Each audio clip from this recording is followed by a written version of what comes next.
Well, everybody, a warm welcome, whether it's morning or evening for you. Welcome back to the F1 Oceania Invitational. And after a month away, where, of course, we've been working hard to obviously put together the final two races of the championship, we're heading to the Middle East, starting with Losail and then following it up with Abu Dhabi tomorrow. Hope you've all been tuning in for the entirety of the championship. We have witnessed certainly so much action over the course of the series so far. Two races in, two different race winners, including controversy back at Spa, as Ryan Bell, despite crossing the line, would receive a post-race penalty. Al Karudid, of course, taking the race victory. And then, of course, it was Jack Humphries, the hero from Australia, who has returned to the top once again to take the all-important maximum points at Spa-Francorchamps. But not Spa-Francorchamps, sorry, Austria. But looking ahead now, a vastly different complexion. A circuit that is fast-paced was announced to be on the Grand Prix calendar back in 2021, and truly a modern-day icon, should we say, in terms of sim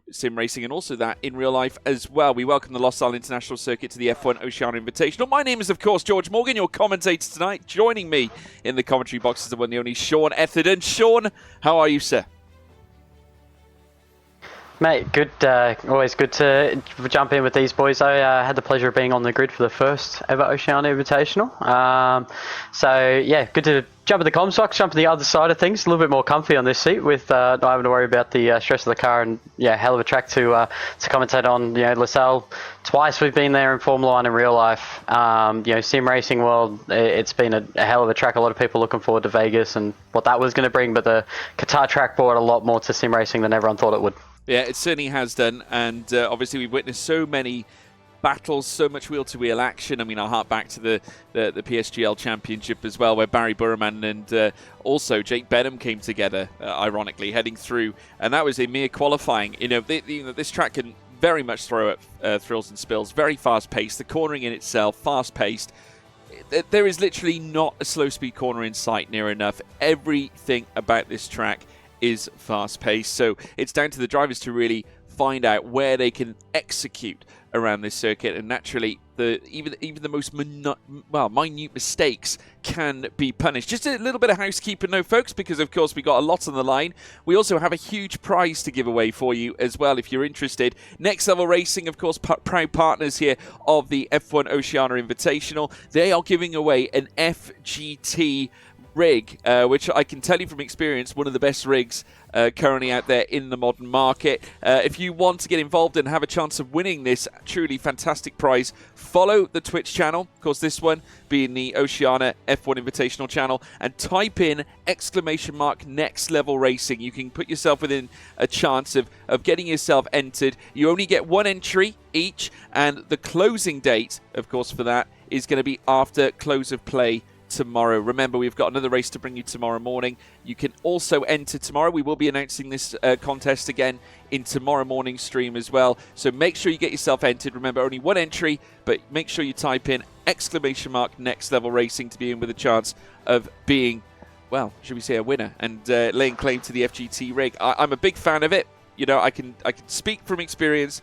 One of the great rigs that, of course, you can get yourself kicked off in sim racing, and you won't have anything better really to use. But yeah, well, you know, great to have everyone involved in the chat. I can already see that I think Slam is working hard to try and control all of this. Best of luck to him with that, Sean. But yeah, looking ahead, we've got a big qualifying session in front of us. Two different pole sitters in the first two races. We love to see it. Of course, Jack Humphries getting one, Kieran Potter getting one as well. Sean, what's your verdict as we head to Losail?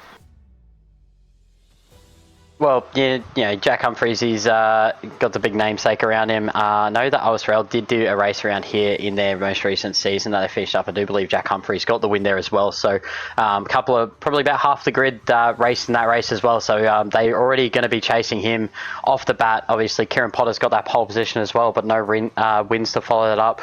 Ryan Bell's been up there competing at the top level with those boys as well in qualifying. But as you mentioned before, you know, the track, it's so fast-paced through the corners. You want to use every millimeter you can to carry as much speed as possible, and what often comes with that is pushing limits, means track limit warnings and invalidations, and that's going to be crucial in tonight's qualifying session to make sure you don't invalidate at the incorrect time, to make sure that you get the best lap time on the board possible to kind of put yourself at the pointy end and make your race a little bit easier. Yeah, I just want to point out as well, guys, I think Slammer just alluded to it as well. He didn't give me the right code. He told me it was exclamation mark. It's actually hashtag Next Level Racing in the chat, everybody. So make sure you use the hashtag Next Level Racing in order to be in with a chance of winning. Forget the exclamation mark. He gave me the wrong information. If you want to blame anybody, blame the Oceania F1 Invitational Twitch channel. But yes, make sure you pop your comment there in the chat, folks. Hashtag Next Level Racing to be in with a chance of entering yourself in. It's Next Level Racing, not Next Level Tasting. What's going on, Oceania Invitational? Slam is having a nightmare, folks. Give him a chance. Give him a chance. Give him a chance. It's fine. It's early here in the UK. Maybe he's on my hours. I don't know. But yeah, we're getting ready to obviously head into quali. Only minutes away. We are now at 8:30. Sit tight, folks. But yes, going back, you were saying there is a balance of risk and reward at this circuit, Sean. So much to be considered around this track. Wherever you look, it's fast-paced, so things do get vastly more technical around Sector 2, where, of course, you do have the hairpins that come into play. Now, while they are hairpins, when you consider a hairpin, you think slow-speed corner. It's anything but slow speed, but your slowest speed section, if you're going to find one, is more of I would say, a mid-speed at the very least, and that is obviously heading out of turn 6. Of course, when you make your way through the left-hander, and that tees up your run heading in towards the latter part of Sector 2, in towards Sector 3. How key is it to make sure you find these apexes, Sean? Because that could be the difference maker between essentially putting down a pole lap or starting P20.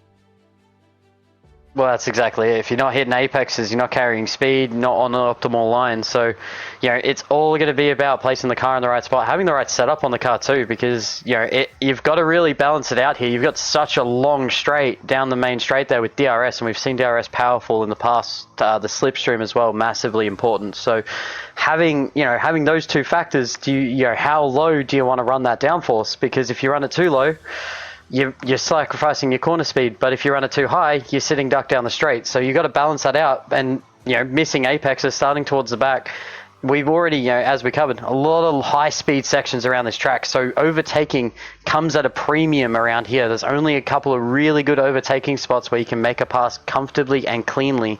So it'd be interesting to see kind of who's out of the box straight away on the pace, and who kind of needs that little bit of build-up to set a time later in the session. Yeah, it's going to be tight, and naturally we might not see, should we say, the calmest of races. I think it's going to be a busy one, especially now we're coming into the final 2 races of the championship.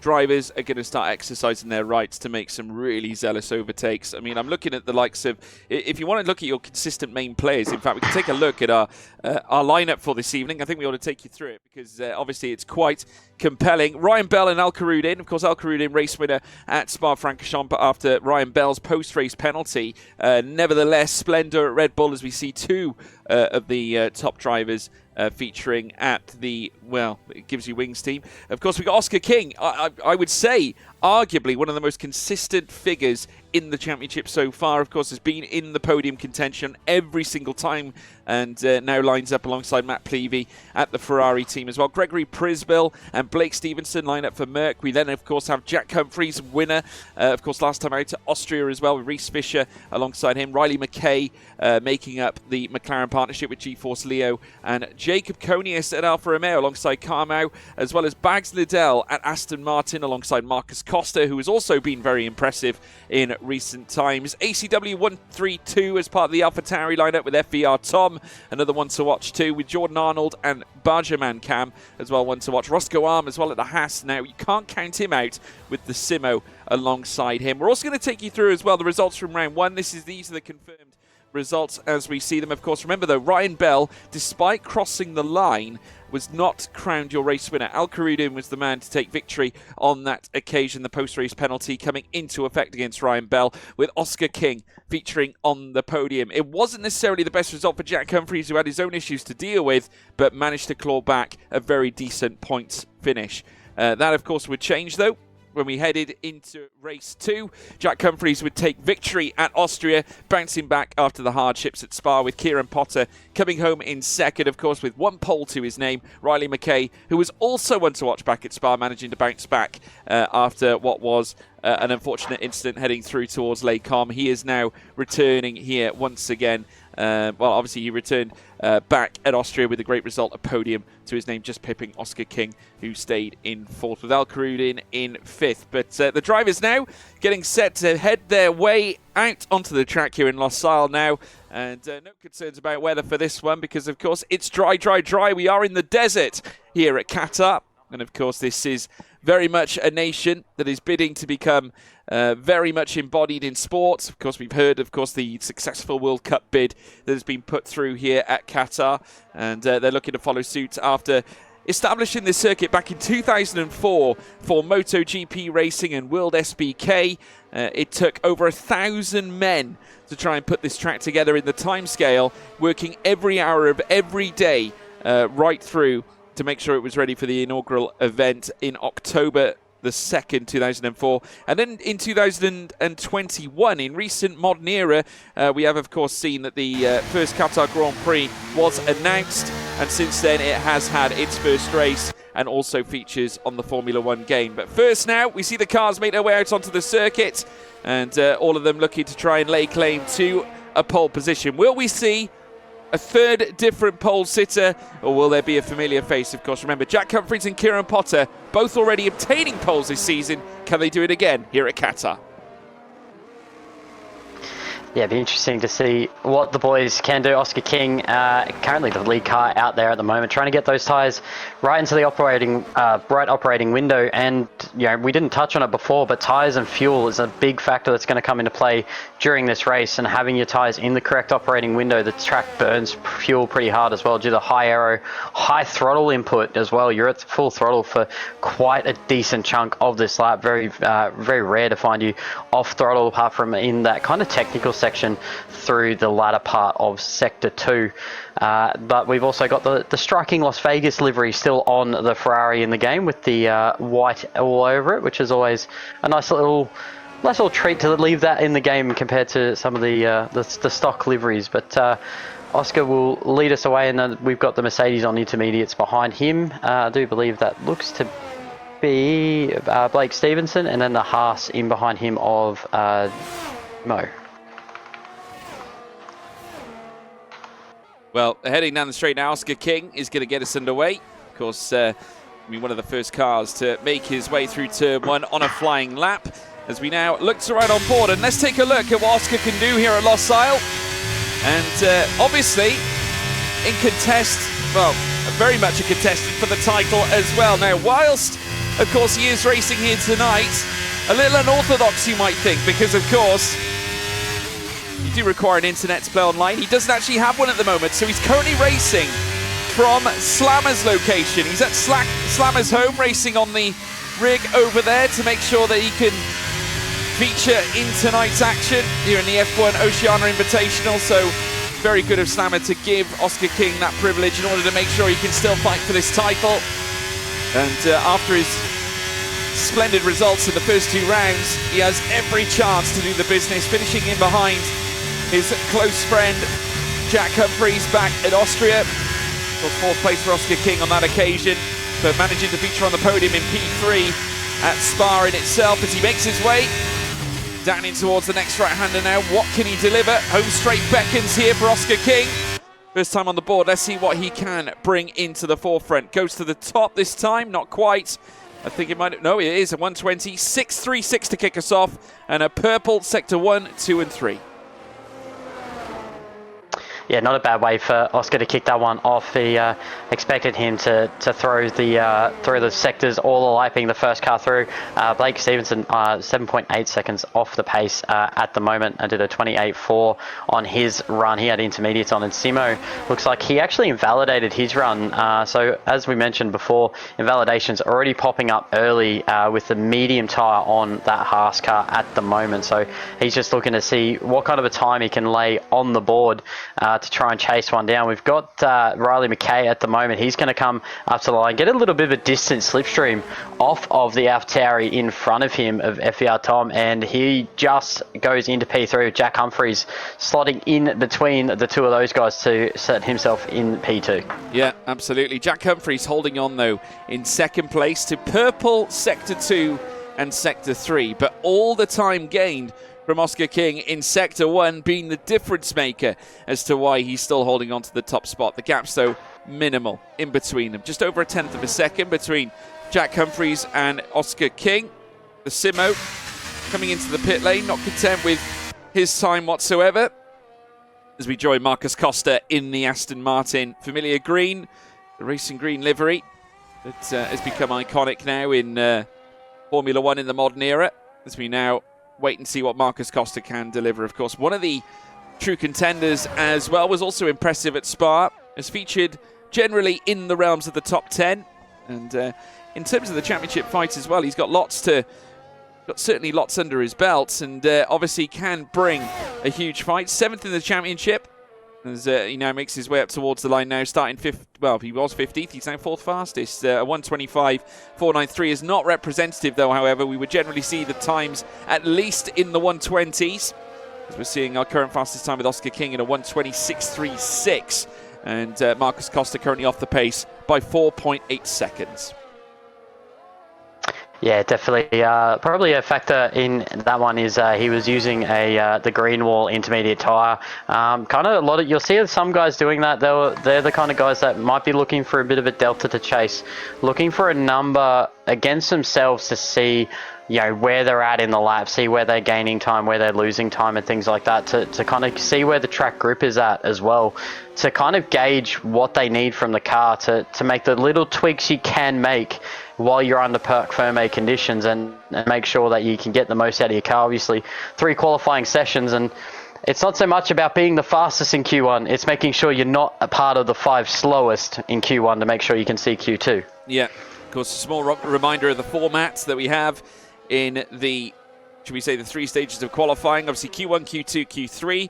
In Q1, the bottom 5 obviously get eliminated. Same again in Q2. So you work your way through 10 drivers in the first 2 qualifying sessions, with the final 10 shooting it out for pole position in Q3.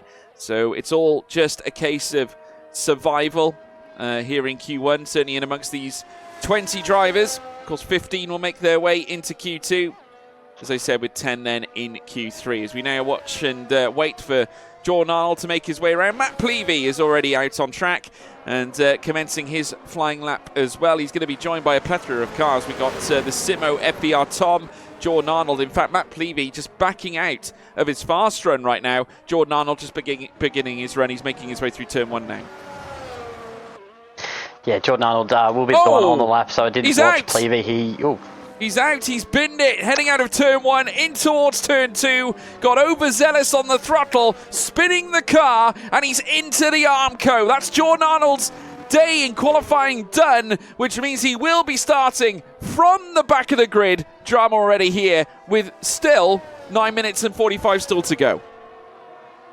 Yeah, definitely not the way Jordan Arnold would have wanted to start this qualifying session. I was just going to say that Pleavy backed out of his lap purely for the fact he actually had a big tank slapper moment on the exit of turn 2, ran completely over the exit curb and actually invalidated his lap time. So was restanding the car, getting it all set up. But Jordan Arnold, he's going to have it all to do now. No more qualifying laps, so nice little sit down for him and a bit of a breather before he gets the race underway.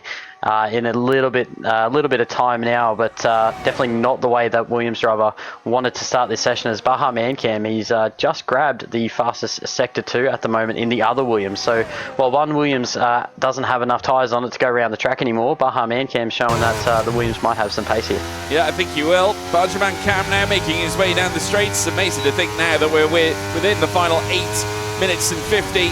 At only 5 times a set, soon to be 6, as Benjamin Cam goes 4th fastest and not holding on necessarily to the purple sectors at this point. 27.005 in Sector 2 is actually incidentally slower than the likes of Oscar King, who is still very much up at the sharp end and holding on to that fastest Sector 2. Well, he did hold it. Jack Humphreys has got the purple Sector 2, as we agreed earlier on. Banks Liddell goes 4th fastest, though, however. Plenty of other cars coming across the line. So that's 2 Aston Martins that have set laps here at this point. Gregory Prisbill as well coming out of Sector 3, crosses the line 4th fastest for the Mercedes team, as in comes Riley McKay with a time that places him 2nd fastest in the McLaren. Yeah, Jacob Canais as well. He's actually jumped up into P4 in the Alfa Romeo. So some of the laps are starting to come in a little bit quicker now as the session wears on. The track starts to grip up some of these boys. Yeah, leaving the laps a little bit later in the session, wanting the track to grip up a little bit more, save themselves their tyres maybe just a touch. As FVR Tom in the AlphaTauri, he now upsets the running order. He slots himself up into P4. We've got Matt Plevey. He's about to come across the line. P9 for the Ferrari man at the moment. So just inside the top 10 cut at the moment, but he just immediately gets dislodged by the previous commentator from race 2 is Karma AU, which is Ben Connor from race 2. So a bit of fun for everyone at home. Yeah, fun fact, a bit of an Easter egg for you folks, is now GeForce Leo heads up towards the line, currently 14th fastest, and he will not set a valid lap time, at least for now, but it was in the 1:29, so not representative here at this stage. Plenty of other cars, though, working their way around. We did catch sight of Ryan Bell, who's currently in Sector 2 and looking to muster in his flying lap. But nevertheless, it looks like he's on a slow run now. Al Karudin, of course, race winner back at Spa-Francorchamps, will look to try and deliver yet more points. Rounds up third in the championship, just in behind his teammate Ryan Bell and Jack Humphries, who currently leads the way in terms of the title fight. Al Karudin, though, heading through the final corner. Jack Humphries retiring from the session, no doubt feeling that a 120.7 is enough for safety, as we now see Al Karudin head up towards the line, currently 19th. He'll go 5th fastest, and whilst it's not the best, it's certainly not the worst. Goes ahead of Jacob Conius.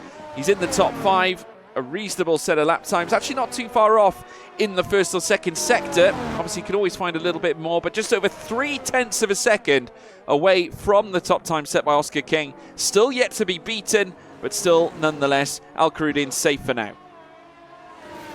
Yeah, definitely. That's a bit of a benchmark that Oscar King come out, threw out that lap time straight up through the gauntlet to everyone, showing that everyone knows that Oscar King, he is no slouch behind the wheel, being the most consistent of probably all the runners at the moment. But constantly in and around the race wins and the front end of the grid, and hasn't quite cracked the nut to get that P1 yet. But I'm sure that he's probably not too far away. But even still, you look at that top flight, the top 6 there, just outside 3.5 tenths between the top 6, and you can even extend that out to P7 there, just over 4 tenths of a second away. So the guy's nice and tight, and the big thing you're going to see is that who's going to set the last lap time to when the track's at its grippiest, at its best for these tyres to grab maybe possibly an upset. We've seen Jack Humphries comfortable at a 20.7, but how much is the track going to ramp up towards the end of that session? We'll find out now. Roscoe, though, coming up towards the line himself here with 5 minutes still to go,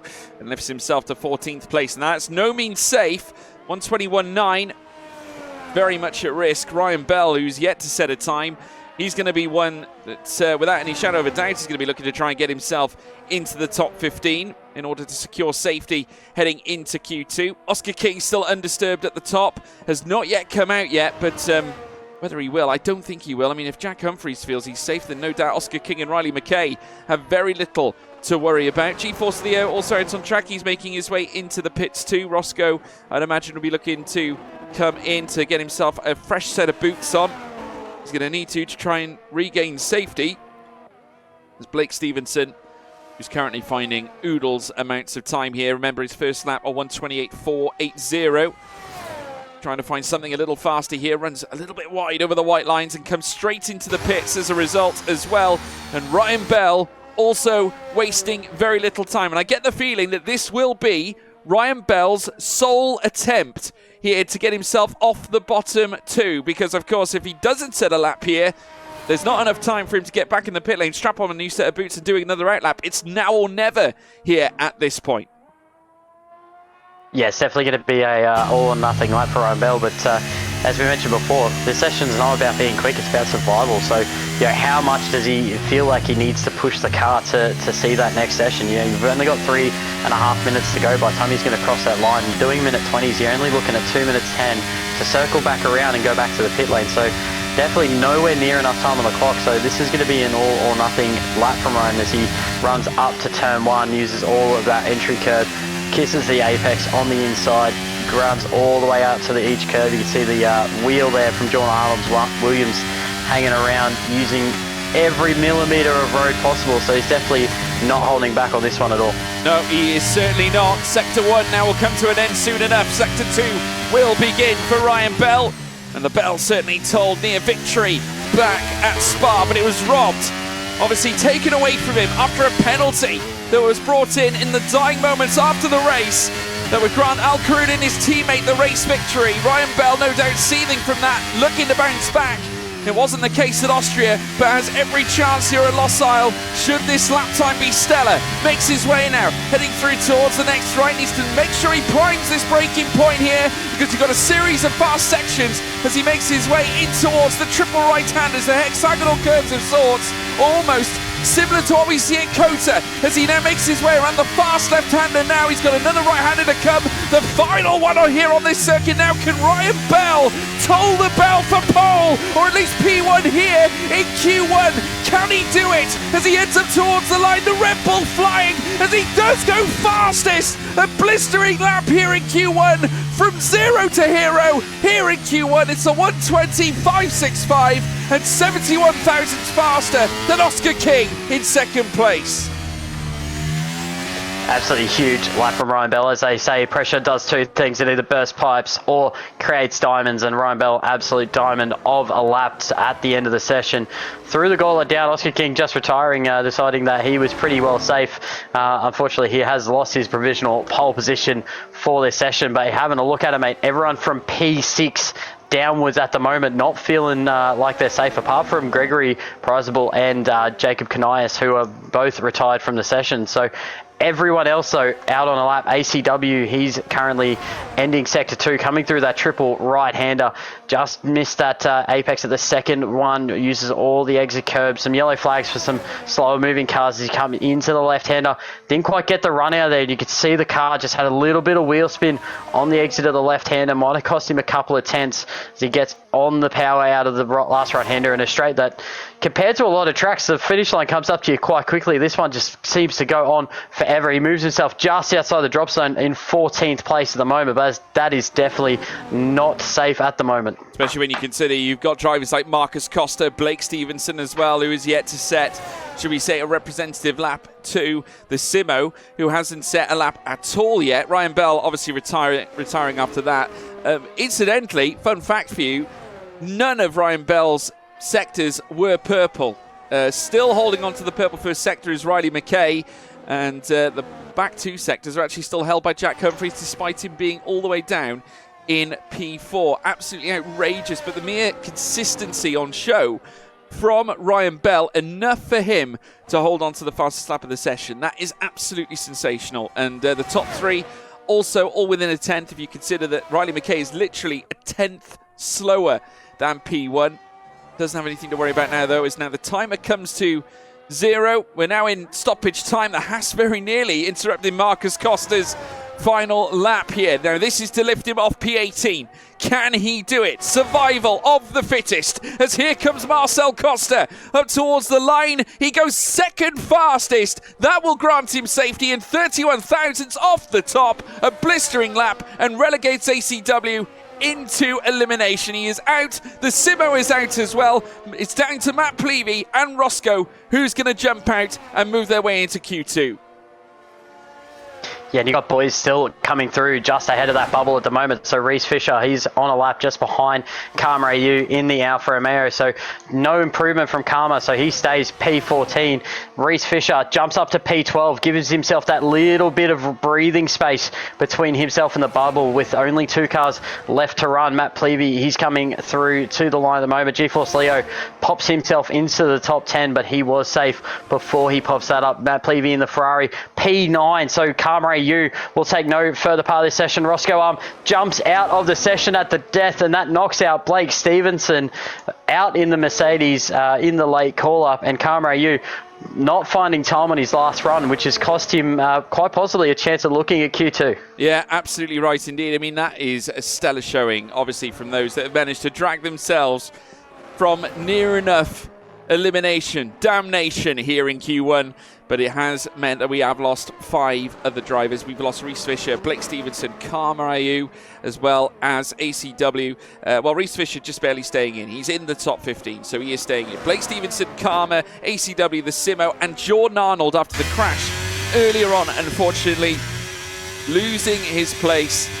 And Roscoe doing enough to remain in 14th as well. We'll take you through the results from Q1. Ryan Bell, what a lap that we saw him usher in. Marcus Costa as well, right at the very death. Remember, he was right in the elimination zone, had only one last chance to dance, and it was the two that had one and only chance to get themselves in the top 2. So credit to Ryan Bell and Marcus Costa, a clutch performance from the pair of them. Oscar King, who was fastest for probably the majority. He was for the majority of the first session of qualifying. Riley McKay, 4th fastest, with Jack Humphreys in 5th. We've got FBR Tom in 6th, with Al Karud in 7th. Jacob Konia sitting at 8th, with Matt Plevey in 9th. GeForce Leo 10th, with Badgerman Cam in 11th place. Gregory Prisbill 12th. Bags Liddell in 13th. Roscoe 14th. Reese Fisher in 15th place. We're losing Blake Stevenson, Karma Ayu, as well as ACW, the Simo, and Jordan Arnold. So the drama now kicking off already. Sean, how do you assess that? Personally, I want to say this. Ryan Bell,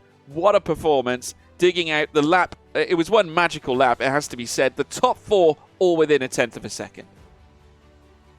Yeah, huge battle going to be on the line for pole position, and Ryan Bell, he hasn't got a pole yet, so he'll be looking to break that break the ducks back on that one, and slot that pole position in. Jack Humphreys, the only one of that top, just outside the top 4 there, kind of looking in at the moment, has a couple of fast sectors towards the end that he held on to, but it's consistency over the lap that gave Ryan Bell that edge, and same with Marcus Costa as well. But Jordan Arnold, I can nearly guarantee he's not going to be happy to have to do with this one from the back. Dirty air around here is a nightmare. You need as much aero going onto that car as possible, and when you've got to sit behind 19 other guys coming up through some of these corners, it can be quite difficult no matter how much aero you have on the car. So it was also interesting though, Ryan Bell and Marcus Costa both set those laps very much later in the session compared to Oscar King, and Riley McKay was even earlier than those two as well. So be interesting to see what kind of a time Oscar King and Riley McKay can throw on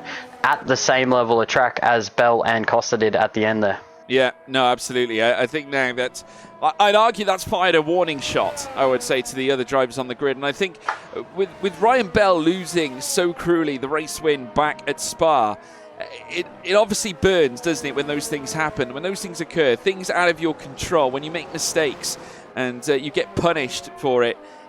You know, a race win at Spa is no mean feat. You know, we know how challenging that track really is, but to lose out on that victory to your own teammate as well, for that matter, I mean, obviously he's not going to be feeling too good about it, but nevertheless, you know, credit to him to come back the way he has done. I mean, whilst it's only Q1, talk about sending a message here, Sean. I mean, that's the best possible way you can bounce back, right? 100%. The best way to send a message is put your car right at the front of the grid. And Ryan, he's done that in Q1. He's gone, I'm not too worried about getting through. He did on his first lap. It did actually look like he was actually giving a bit of a tow to Al Karuden as well, trying to help out his teammate, make sure that they get both Red Bulls into Q3. So he was definitely trying to help him out there, but huge way for him to throw the gauntlet down to guys like Jack Humphreys and Oscar King and Riley McKay as well. Those guys had the time there. They've got results already. Ryan hasn't won a race, but he's been one of the quickest guys racing. So, especially as you said, when you have a win taken away from you from a mistake and you cop the penalty for it, it's such a hard feeling inside you, and it burns and resonates with you until you bounce back and get that win. And not getting a win in Austria, you can nearly guarantee you put a lot more effort trying to get the car right into the right spot this week to get it right for Qatar, to try and get back that P1. Yeah, absolutely right. Well, we're seeing Jack Humphreys make his way around the track. Whilst he did obviously hold the purple first sector, that has been taken away by friend and fellow racer in this series, Oscar King, who once again goes purple in the first sector. That has been taken away by Ryan Bell, who replies immediately. So Ryan Bell, whilst being the fastest at the end of Q1, is looking to become the fastest at the start of Q2. As now Jack Humphreys makes his way through this next right-hander. He has invalidated his run, so that is not an ideal start for Jack Humphreys. Oscar King taking the purple second sector immediately again. Ryan Bell, though, can he strike back? Can he go purple for a second sector in a row? He can. He's just done a 26.693. Has Ryan Bell in 12th place right now. Oscar King, though, round in the final corner, will open up the DRS, make his way up towards the line, and usher in our first valid lap time. As he does cross the start-finish line, 1:20.455 already. We're taking things up a notch. But Ryan Bell, the one to watch. He will surely usurp Oscar King for top spot, and does so. And by only a mere 61 thousandths of a second. So nothing between them. Ryan Bell in the Red Bull is giving him wings, at least for now. We're also seeing Reese Fisher usher in some green personal bests as well. He's going to make his way towards line 4th fastest, just behind Jacob Conius. Yeah, Jacob Conius threw in that lap time, but yeah, huge response there. Ryan Bell does it at the same part of the session as Oscar King there. So Oscar King ramped it up already. He's already, he was just over a 10th of a second clear of the fastest in Q1, and Ryan Bell says, mate, I've still got quicker in the bag, and does a 3.94 to go even quicker and throw himself on the top of the session. So, you know, he's definitely going to be one to watch for the rest of the session. So, you know, at the moment though, you're looking at that cut line, you've got to think you've got to be in the 20s here to make it comfortably through. We're already seeing a 21.1 in P5 at the moment as that kind of middle point to be either top 5 or bottom 5 for this session to see Q3. And you know, how much quicker if you're someone like Bags Liddell, do you bank on that 21.1 being safe, or do you hope that you don't have to go much faster at the end, because you don't want to burn all your tyres. You need a fresh set for Q3, all the grip available to set that grid order. Yeah, well, when you look at those 121s, they look a little bit sour compared to the 120s. I mean, if you look at, for example, Bags Liddell's time, he's just over 7.5 tenths of a second behind Ryan Bell. Now, whilst that is the current gap, I can't imagine if you're Bags Liddell, you're feeling comfortable in the pit lane, or should we say whilst he's out on track right now. He's going to be pondering his next lap, his next run. It's vital, of course. If you want to feature in the top 10 shootout, you need to make sure you're out of the bottom 5. Only the top 10 progress into the next session. We are seeing a couple more cars looking to set lap times. Riley McKay, who has already set a 36.6 in the first sector. That is not representative, folks. That is not ideal in comparison to Marcus Costa, who's actually gone a whole second quicker in the first sector. 26.8 as well in the second sector is respectable, but near enough 1.5 tenths off the pace in the middle sector. Slower than Ryan Bell as he now makes his way around the final corner. What can Costa bring to the table? Remember, it was his clutch lap last time that brought himself from the bottom to P2 in Q1 and granted him safety and progression here in Q3. Goes 4th fastest in the Aston Martin and 2 spaces ahead of his teammate Bags Liddell, who remains in P6. GeForce Leo is also out on track. He's looking to improve. He's also in that bottom 5 sort of conglomerate further back, just behind his teammates as well, Riley McKay, who holds on to 10th place, but he hasn't set a valid lap time of sorts. He's only set a 1:50.288, which certainly will not grant him safety. Bargerman Cam also out on track. We are seeing a few other cars out and about, including Jack Humphreys, the Austrian race winner, who is going to look to try and nestle in his first run now as GeForce Leo heads up towards the final corner here at Losail, turn 16. And he'll open up the throttle, heading down the long straight, opening up the DRS as well. Start-finish line beckons for the McLaren. Where will this place him? Pretty competitive. Only P10 knocks Riley McKay into the drop zone. Plenty of other cars though out on a lap, and I can tell you, someone who is improving, or someone who is setting in some reasonable deltas right now, is Al Karudin. Yeah, he just threw onto him. Looks like a very competitive Sector 2 time and a very competitive kind of overall lap time at the moment as he brings it up to turn 16 here. You can see these guys using all of the curb possible, trying to keep the car as straight as possible, carry all the speed.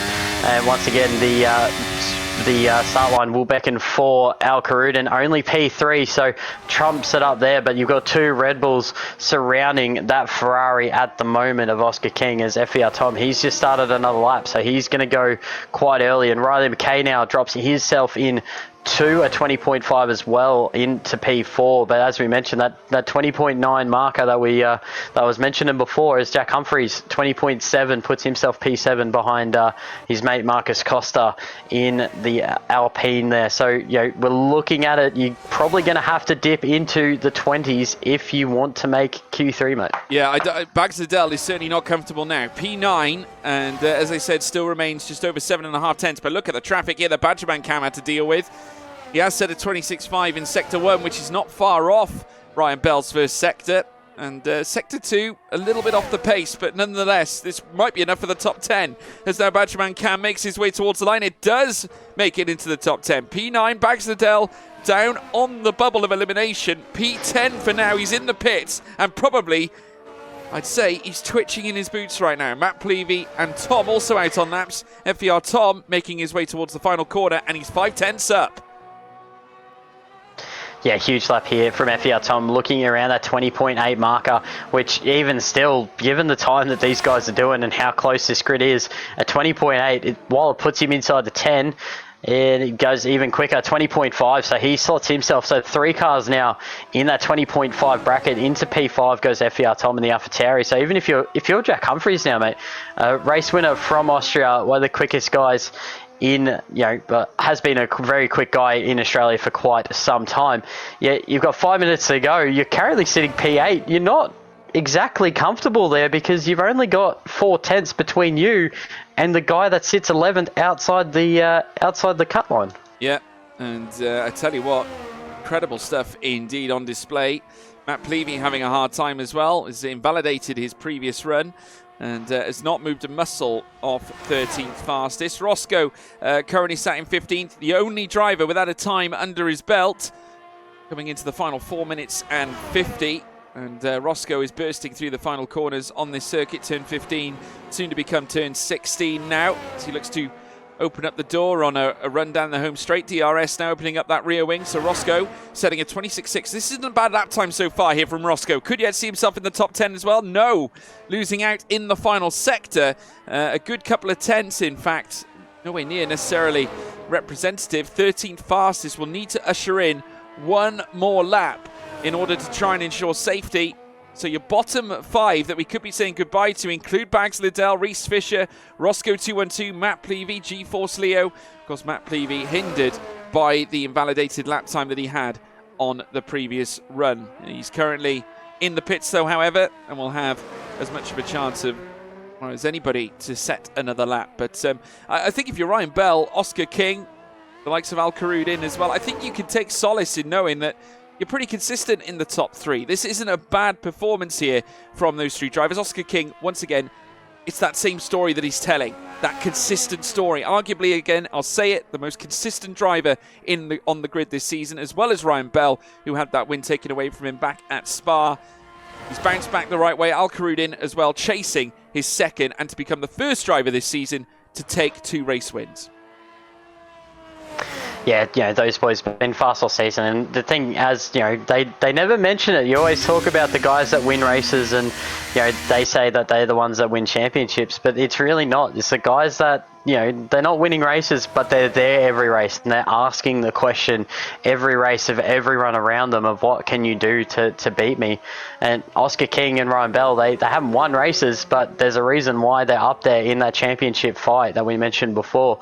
Ryan Bell sitting 3rd, Oscar King sitting 4th. So these guys, no wins to their name, but they're not finishing well down the pack. They're there every single race, and you can just see though, that top 5, they're probably thinking they're safe. Riley McKay doesn't. He's actually jumped out of the pit lane to try and improve, and that I can confirm that he's a fresh set of boots on that on the McLaren. You can see the shine from the rubber molding that they use for the tyres. But 20.5, 6 tenths is the gap between yourself and Bags Liddell in P11. How do you feel in P5 at a 20.5? It's a pretty consistent quick lap time. We saw that that's just about quicker. Our top 5 are quicker than our Q1 time. So, how much time do you think they're going to need to feel comfortable in this session? Yeah, we'll have to wait and see. Jack Humphries is going to be the next man across the start-finish line to commence yet another flying lap. Currently 8th fastest, so 127.92 is certainly not, should we say, safe. Plenty of drivers in the bottom at 5 looking to try and take his place. A little mistake though, I think, heading out of turn 1. That might yet cost him, but he's going to look to try and pull it together. He only has one chance to usher this in. We're now into the final 2 minutes of the session. It's down to the Aussie. This time to try and rein it in. Jack Humphreys on board in the Alpine as he makes his way in towards this next left-hander, using all the circuit, every single part of the curb as well. As he now beckons his way through this next right-hander, of course, the gap's minimalistic. He's just under 0.4 of a second away from P1. He can usher it all in here in this final dying stage. Not quite purple in the first sector, but he's only 52 thousandths away from Ryan Bell's first sector purple time as he now makes his way past the cars that are currently making their way on their outlap. He's just taken purple in the second sector. Jack Humphreys putting the burners on to secure safety, heading through in towards Q3, and this is a blistering lap here from Jack Humphreys, using every ounce of circuit, using the throttle. He's invalidated. He's into the pits. He's not safe by any means. 8th fastest, 2 steps away from elimination. That's huge. He just ran a little bit too wide out of turn 15. Used a little bit too much of the exit curve, and the stewards were not happy with that one. Invalidated his lap time that was on track to be one of the quickest laps we had seen. He was well and truly up to that point. And we did mention pressure, burst pipes all creates diamonds. Unfortunately, burst the pipes in the Alpine, so he's going to be sitting there chomping fingernails because every single driver is out on a lap at the moment and is going to cross the line with time to go to get at least one more lap in. So he's going to be praying at the moment to see if he can get into Q3, because he'll be one that does not want to be watching the top 10 shootout from the sidelines. No, he certainly doesn't. And fellow Alpine contender Reese Fisher is setting some reasonable times himself. 26.596 isn't bad. Not far away from Jack Humphreys, but he's invalidated as well. So Reese Fisher out of qualifying, I would argue, unless... Well, in fact, no, he can't. He can't go again. The time has ticked to 0. So Reese Fisher, unfortunately, from my perspective, he's out of the session. So drama here already kicking up. Oscar King, though, he's currently on a flying lap. He's purple in 2 sectors, Sector 1 and 2, and is now looking to try and rein in yet another stellar lap here in Sector 3. Now looking to usher in perhaps a lap time to best Ryan Bell, who bested him in Q1. Is this Oscar King firing back the return serve here at Qatar as he makes his way up towards the line? Where is the King going to be? Tom goes fastest, but Oscar King takes it away here in the very depths of Q2, and Ryan Bell reduced to second fastest. A huge lap from Oscar King there. He's actually got the biggest margin we have seen thus far. And the other big news as well, Bags Liddell improved, mate. Jack Humphreys is out of qualifying. It was P11 for the Alpine driver. That mistake at turn 15, running that little bit wide, has cost him the opportunity to take part in our top 10 shootout this evening. And as you can see there, both Aston Martins sitting right at the back of the session, but 4/1000ths of a second is what has cost Jack Humphreys the chance to vie for pole tonight. Incredible. That invalidated lap. Jack Humphreys, bear in mind, he was purple at one point in Sector 2. He lost it all, though, heading into Sector 3, and that is what's left him down in P11 place. Oscar King going fastest, replying to Ryan Bell. Once again, purple in all 3 sectors and over a 10th quicker than Ryan Bell himself. OFI4, stellar performance as well, but we do lose 5 drivers. Jack Humphreys, G-Force Leo, Roscoe, Matt Plevey, and Reese Fisher are all out of qualifying, folks. Incredible stuff. Drama in its abundance. Jack Humphreys, many would call him the favourite. He is out of qualifying here at Qatar. He will be starting from P11 place. Now, that used to be the case that wasn't a bad place to start because, of course, back in the I call it the olden days, you could change your tyres if you were in P11 place.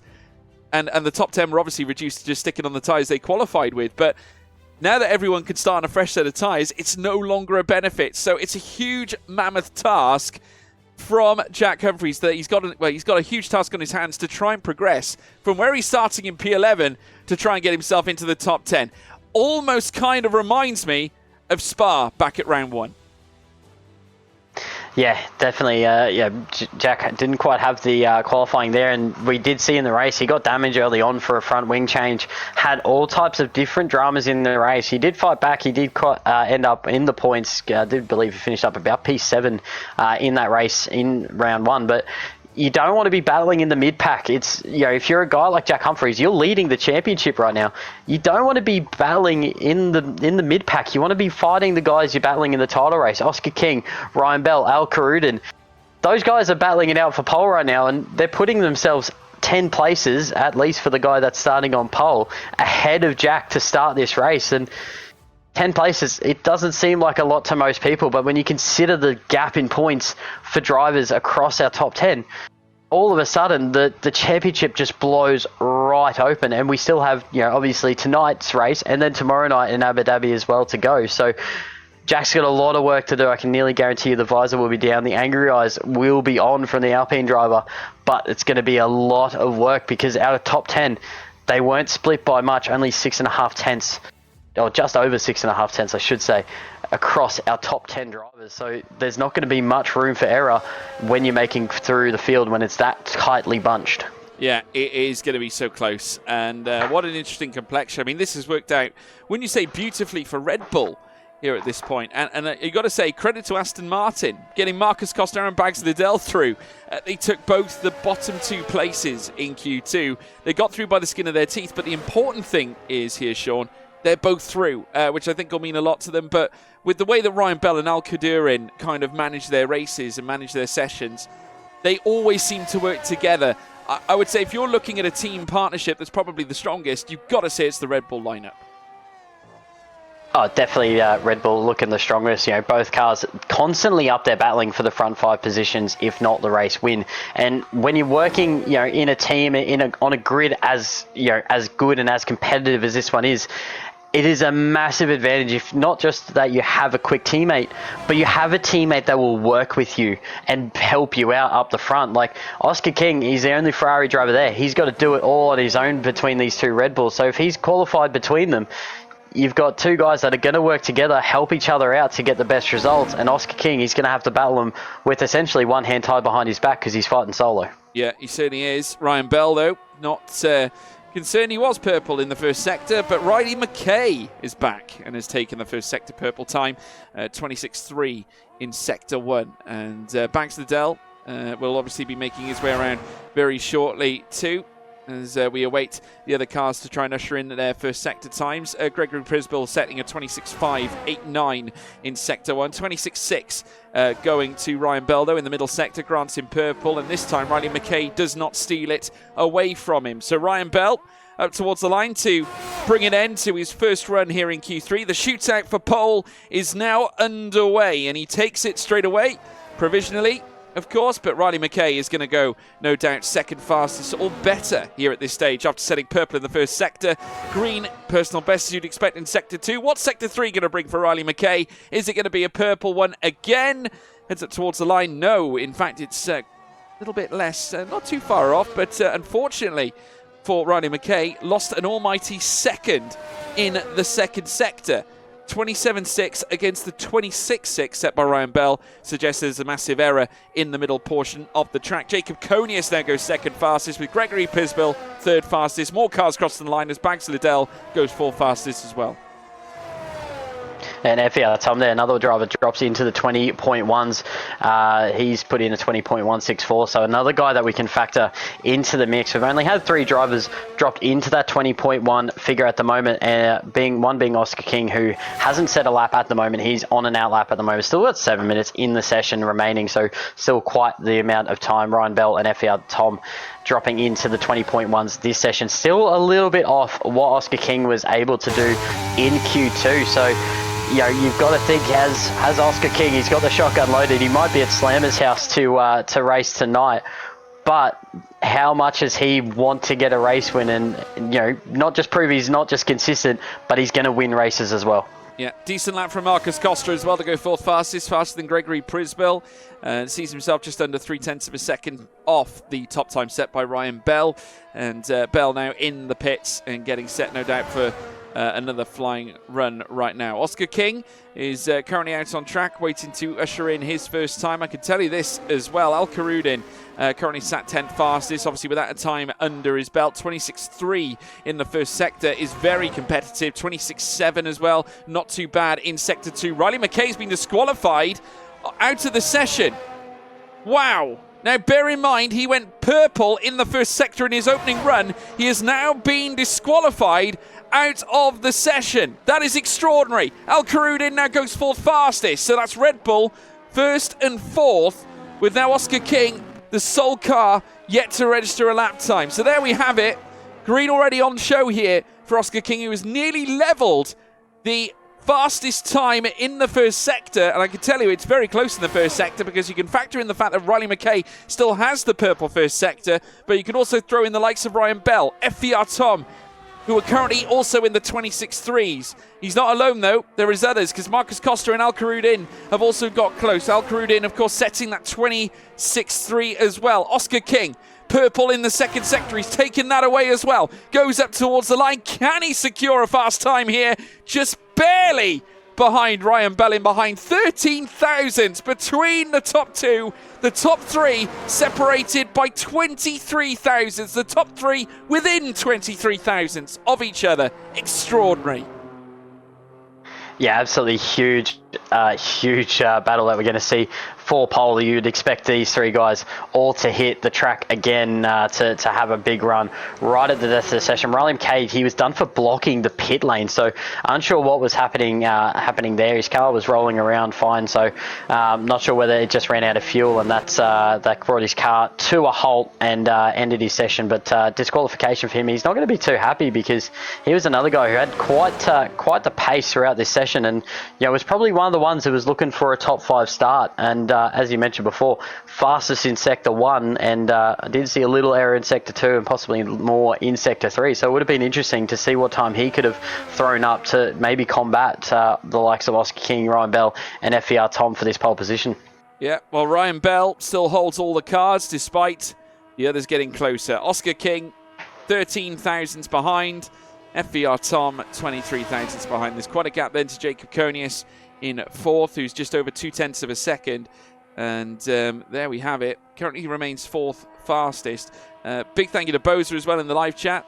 Comment from Riley reads, AI drove into the wall, got off AI, but low fuel mode, so got blocking. So incidentally, the game determining that it obviously broke the etiquette, shall we say, of qualifying procedure, and therefore will no longer take any further part here in Q3, which is a big blow, actually, because obviously, given the fact he was fastest and still is in the first sector, he's going to consider that a bit of a real big bit of disappointment, because, of course, it does mean that, of course, he can't fight out for pole, and at the same time, you'll be wondering what could have been, because, of course, one of those scenarios where if you have got the purple first sector, you'd certainly be expected to be quick in the remaining portions of the track as well.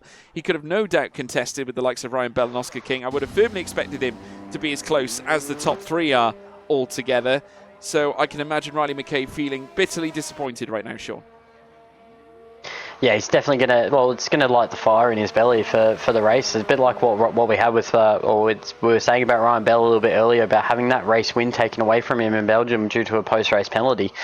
When a situation like that, again, out of your control, you want to push hard. You would expect Riley McKay, he's going to be throwing some moves around the place to get that car up to P10, because as we mentioned, he was a guy that was in that hunt for pole position to fight the likes of Ryan Bell, Oscar King, FVR Tom, to try and put the McLaren on pole and show what pace he can do. And he's had pace at these events. He just hasn't quite had that consistent pace of the likes of Oscar King and Ryan Bell, and to now have to watch everyone and to only think about how good your lap could have been to fight these guys, it's gonna burn a hole right in deep underneath him, and I can guarantee he's going to be making some serious moves in the race to get back up to the pointy end. Yeah, no, without any shadow of a doubt now. All the cars bar one, FVR Tom. Well, I'm saying that bar two, because we've got to factor in Riley McKay, who is not going to be venturing out for the rest of Q3. Every other car, though, out on track now, as FVR Tom is the last one to make his way out. Ryan Bell, who is currently on top and enjoying the splendour of P1, provisionally holding on to pole, is getting set for one last chance to dance. It's going to be a fleet of cars making their way around the circuit of Losail in an attempt to snatch pole in race 3 of the Oceania F1 Invitational. And we've seen many a great race. We hark back to Spa and how dramatic that was. We saw, of course, the trip to Austria and how busy that was. Prepare to have a race that will surely boggle your mind, folks, as now we set sail at one of the fastest tracks in the world, and it's Ryan Bell who will kick us off here for the final laps here in Q3. The shootout well and truly begins as he now ventures through turn 1. Yeah, Ryan Bell wants to set the marker down early. Everyone's going to see his lap time come across the board if he improves here. So this is a big move for Ryan Bell. Wanted to be the car out in front, and everyone's just trying to see if they can get themselves a bit of space coming down the back, as you see a 26.270 from Ryan Bell in Sector 1. So he does start to slip that time down, and it is fastest for him as well. So does look like he's going to improve. Does he find enough time, though, to get through into possibly even a 19.9 under that 1 minute 20 region as he starts to come through the slower speed section, we'll call it, through here at Losail before you come up to the triple right-hander as you set the Sector 2 timing screen alight just under a tenth of a second up on his cumulative best at the moment. Checkered flag has fallen. No more starting laps. This is it for all your drivers at lap 15. Or turn 15, I should say, comes through, sets it up for turn 16 rather nicely. All the cards on the table. He's going to show everyone a big purple lap time, and here, this is what you've got to take pole away from me this evening as Ryan Bell crosses the line, and it is a 20.015 from the Red Bull driver to set himself up on pole position for the moment with a 10.5 gap for Oscar King to find. Yeah, but what I will say is this: FVR Tom, purple in Sector 1. And certainly no mean feat, nearly a whole tenth quicker as well. So there we have it. And unfortunately for Oscar King, not quite finding the time that he needs to compete in the second sector either. He's slower than Ryan Bell in Sector 2. But FVR Tom pulling out all the stops, a personal best in Sector 2 as well to follow up that purple run. And it's only a mere 100th off the top time, or should I say a little bit less than that. It's actually faster than Ryan Bell in Sector 2. With all the laps concluded, there's only one man left. It's FVR Tom in the AlphaTauri. Can he topple the Red Bull? He can't. He can't. I think it was only enough for second fastest. It is going to be Ryan Bell on pole here at the Losail International Circuit. Incredible. FVR Tom gave it everything, but 37,000 slower there for second place. Marcus Costa with a stellar lap goes third fastest. Oscar King fourth fastest. Jacob Konius in fifth. Al Karudin in sixth with Gregory Prisbill in seventh. Benjamin Cam in eighth. Bags Liddell in ninth, and Riley McKay, after the disqualification, will be starting in P10. So there you have it, folks. The drama continues here in the Oceania F1 Invitational, but Ryan Bell, after losing out in the worst possible way after Spa back at round 1, he's back again, this time in round 3, and he's on pole. Great chance for him to take the big result and all the points heading through towards the end of the Losail race. What a qualifying session that was, Sean. Yeah, huge qualifying session from the lads. Tom threw everything at Ryan Bell to dislodge him off the pole. And a man we didn't actually even speak of come bursting into that top 3. Marcus Costa in the British Racing Green Aston Martin popped off onto Oscar King, who really struggled a little bit in that latter part of the stage. Couldn't quite go anywhere near the time that not just that Ryan Bell was able to set on that 20 flat. So quite interesting to see the struggles that he had at the end of the session, but I'm sure he will find that little bit in the race. But Ryan Bell, we mentioned it before, he's got it all out to prove, got the guns out, through the Red Bull on pole, and what's going to help him out is his teammate is only back into P6, so still up in that comfortable, just outside the top 5 there. So yeah, you'd expect Al Qadirin to try and help his teammate possibly if he can at the Losail Grand Prix. Yeah, we certainly will, as now all the lights are lit, folks. It's pedal to the metal, and it is go. We've already got retirees, I think, at this point as well. Oh, goodness me. There you have it. Wow. What a way to I start. have a feeling there has been a red flag we have not been notified of to start this race. Well, the boys generally we only kind of see the demolition derby style of racing if there's a red flag situation. So I saw a Mercedes go straight left out of their grid spot. I don't think they actually left it and went further left than they did forward. So interesting way for us to join the race as the lights quickly went out and every car is exploding before they get to turn one. Well, there you have it. I mean, that was extraordinary. It was almost like bringing back memories of Spa. I think it was Spa 98 when, of course, the wet weather was dominating the track and nearly every car met its comeuppance out of Losail heading up through towards Eau Rouge and Raidillon. But no, this time, obviously, we are going to have a lobby restart, I would suggest. But nonetheless, fascinating indeed. Everyone loves fireworks during a stream, folks, and that was no different. But yeah, obviously a quick reminder to everyone in the live chat to make sure you use hashtag Next Level Racing and enter the competition for your chance to win an FGT rig, of course kindly supplied by Next Level Racing, who are truly trusted partners of this broadcast and obviously of this league as well. And it's great to be alongside them as well, and it's their levels to certainly support league racing and competitive racing on the F1 scene has certainly not gone unnoticed, and they have done a tremendous job to certainly do that. So to be in with a chance of securing and being part of the competition and have a chance of winning the FGT rig, make sure you use hashtag Next Level Racing, and that's one entry, of course, that you get, and entry will close post race 4. So after race 4 tomorrow, which of course is going to be at Abu Dhabi, and you'll be in with a chance. We will be, of course, reminding you tomorrow as well to make sure you get involved with the giveaway as well. So there you have it. Make sure you tune in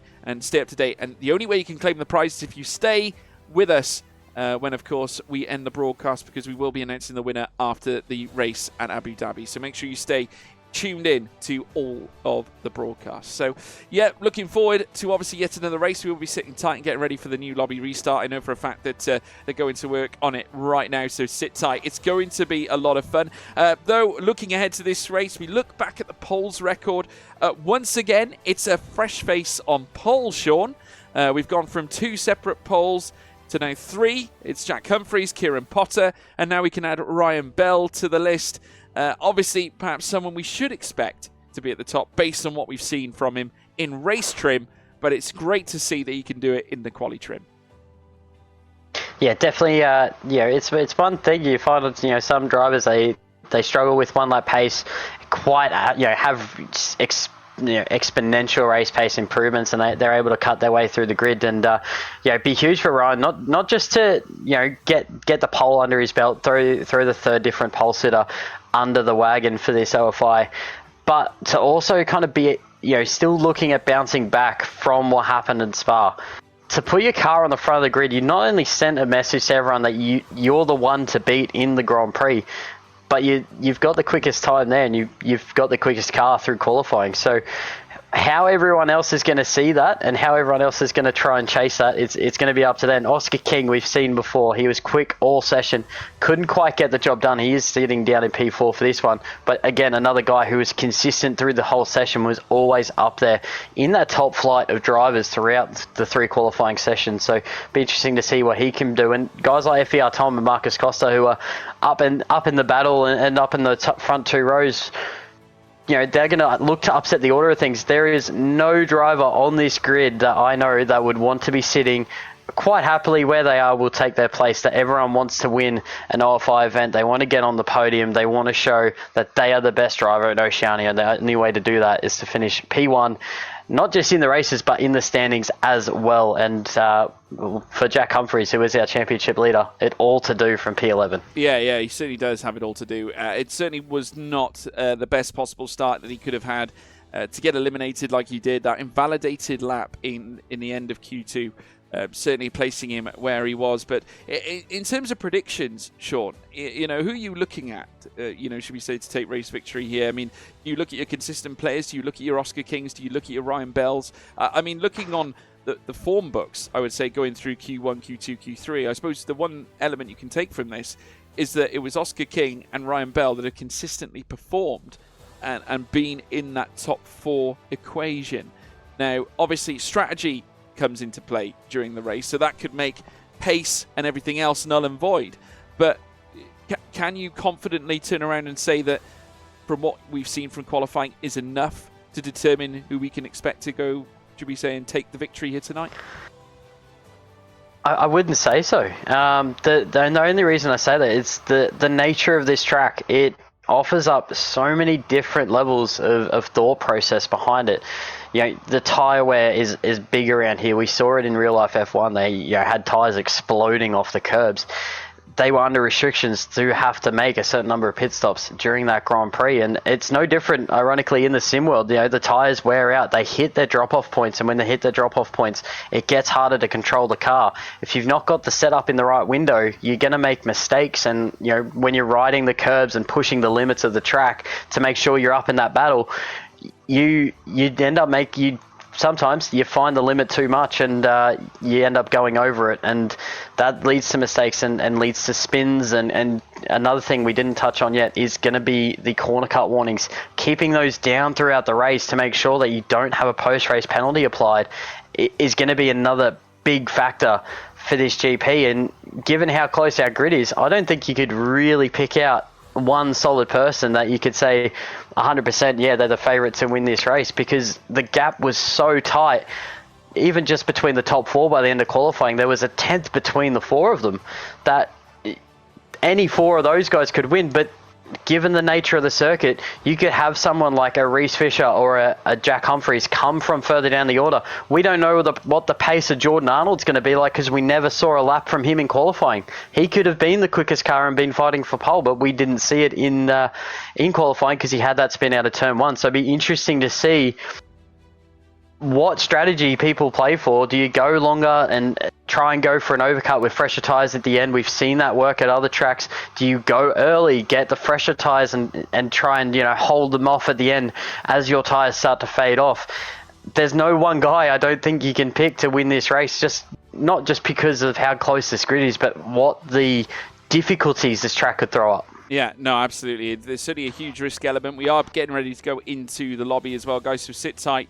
We will be getting underway. Make sure, if you haven't done so already as well, to follow the Oceania F1 Invitational Twitch channel as well. We do appreciate every single one of you for tuning in and being part of this brilliant broadcast as well. The leagues, the collective leagues coming together in the Oceania regions to bring you this fantastic championship, to really decipher who really is the best of the best in the Aussie racing scene. So there you have it. Make sure you stay tuned in. We have got one more race to bring you after tonight's, which of course is tomorrow. The championship will be decided. And if you want to check me out as well, of course, we've got George Morgan TV down below. You can see me on Twitter, Instagram, as well as TikTok, various other places. Sean as well, VSC_Fury. That is underneath his banner as well. So if you want to check him out on Twitter or social media in general, you can find him via that link as well. We will, of course, give you those links as well coming towards the end of the broadcast. But we're now getting ready to race now. One final prediction from yourself, Sean. Who's winning tonight?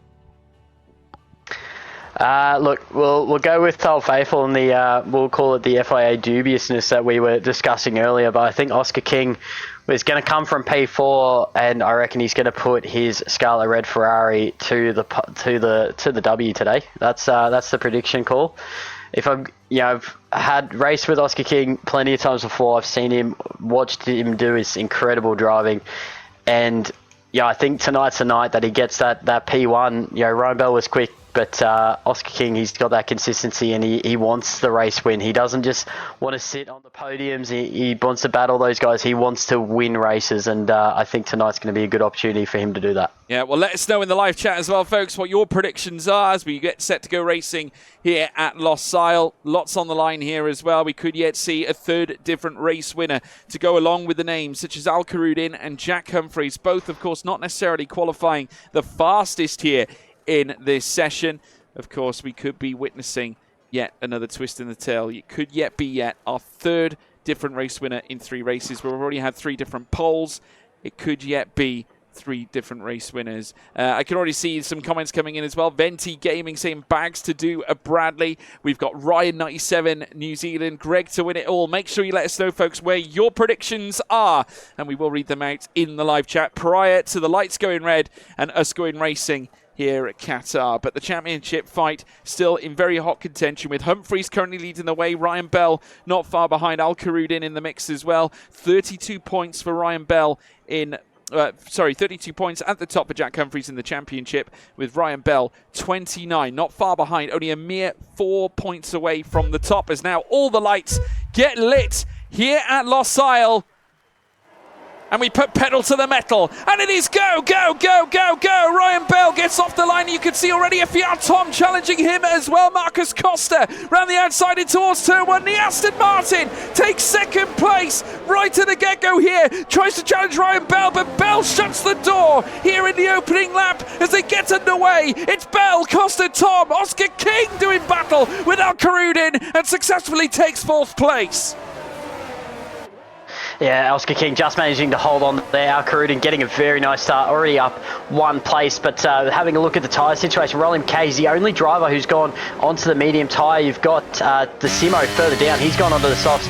GeForce Leo and Plevy did have a bit of a spin on the exit of turn one. GeForce Leo, no front wing on the front end of his McLaren, so he'll be looking to come back into the pits as Riley McKay, Bags Liddell and Jack Humphries all do battle, coming down to that last little kind of snaky hairpin, which is nearly double the speed of the first one, as Jack Humphries now finds himself inside the top 10, just behind Riley McKay, with Bags Liddell sitting in P10, Baha Mancam sitting in 11. But these gaps at the front nice and tight, but we'd expect to see Riley McKay in this early phase on that softer compound to start trying to make some inroads against guys like Gregory and Jacob Kanias. Yeah, no, absolutely. Jack Humphries doing a stellar job already. 2 places gained, and moving up from P11 into P9. Was doing battle as well with Bags Liddell, managing to usurp him, heading through the S's. Another man who's looking to try and usurp, and we've got a battle for the lead. Marcus Costa now takes the lead of the race here on lap 2 of 29. This will be a consistent theme now, as Ryan Bell looks to try and double back out of turn 2 in towards turn 3 as well. OFI4 in third, with Oscar King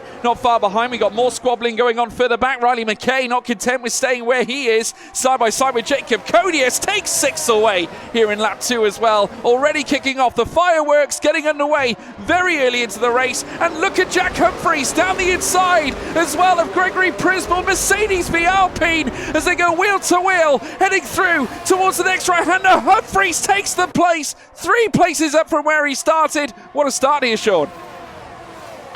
Yeah, huge start for Jack Humphries, and it's exactly what he needs. He needs to get up, fighting guys like Oscar King, Ryan Bell, Al Karudin, those guys are the ones he's battling in the championship. Riley McKay, as we mentioned before, he made 2 places very quickly there on Jacob Knights up to turn 4 and on Gregory Prismal down the straight. So those medium tyres doing exactly what he wants them to do at the moment. However, he is now sitting behind the first Red Bull of Al Karudin, and we're not going to see DRS just yet on this first lap, but we've already seen how much the toe can give you with Marcus Costa able to make that breezy move into turn 1, and we'd nearly expect Ryan Bell to do the same coming up to turn 1, as Marcus Costa does eke over to the left. You got everyone trying to battle over which different part of the track. You got Riley McKay, he makes a place on Al Karudin. Jack Humphries and Jacob Kanias battle their way into turn 1. Jacob Kanias moving up another spot, so it's up 4 places for the Alpine driver now, as he finds himself in P7 sitting behind Al Karudin. But Marcus Costa does find himself in P2,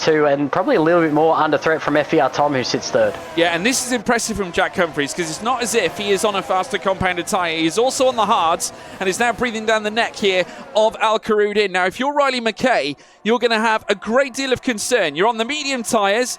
Your stint is going to be certainly shorter than those on the hards. What Jack is doing here, he's opening up the strategy door. He is giving himself more opportunity, giving himself a lot more leverage, a lot more of a window to play with when he makes his stop later on through the race. And speaking of stops, we've already had a couple already. Well, we've had 3. Blatek Stevenson, Matt Plevy, GeForce Leo all coming into box. Ryan Bell has just gone ahead and set the purple second sector already here at the very start of the race. Just look at this though, Riley McKay far from comfortable as Al Karudin is breathing down his neck, and breathing down his neck, as well as Jack Humphries. So we've got a huge battle starting to brew as the cars, they make their way through the final corners. And while Riley McKay, as I said before, on the medium tyre, certainly hasn't necessarily been effective for him, as now Al Karudin is right in his gearbox. He's going to go wheel to wheel now as they head their way down through towards turn 1. Marcus Costa having a little look as well. McKay doing enough to hold back the tide, but Al Karudin already firing the warning shots here on lap 4.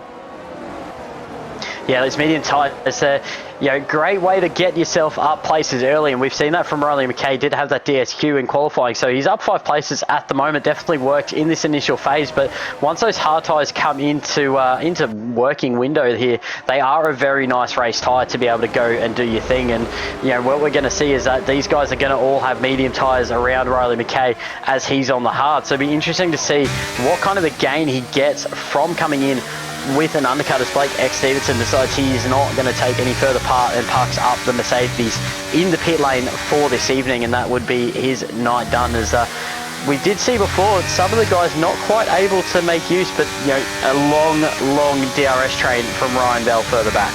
Yeah, I can tell you this, that Jack Humphries has got the fastest lap of the race.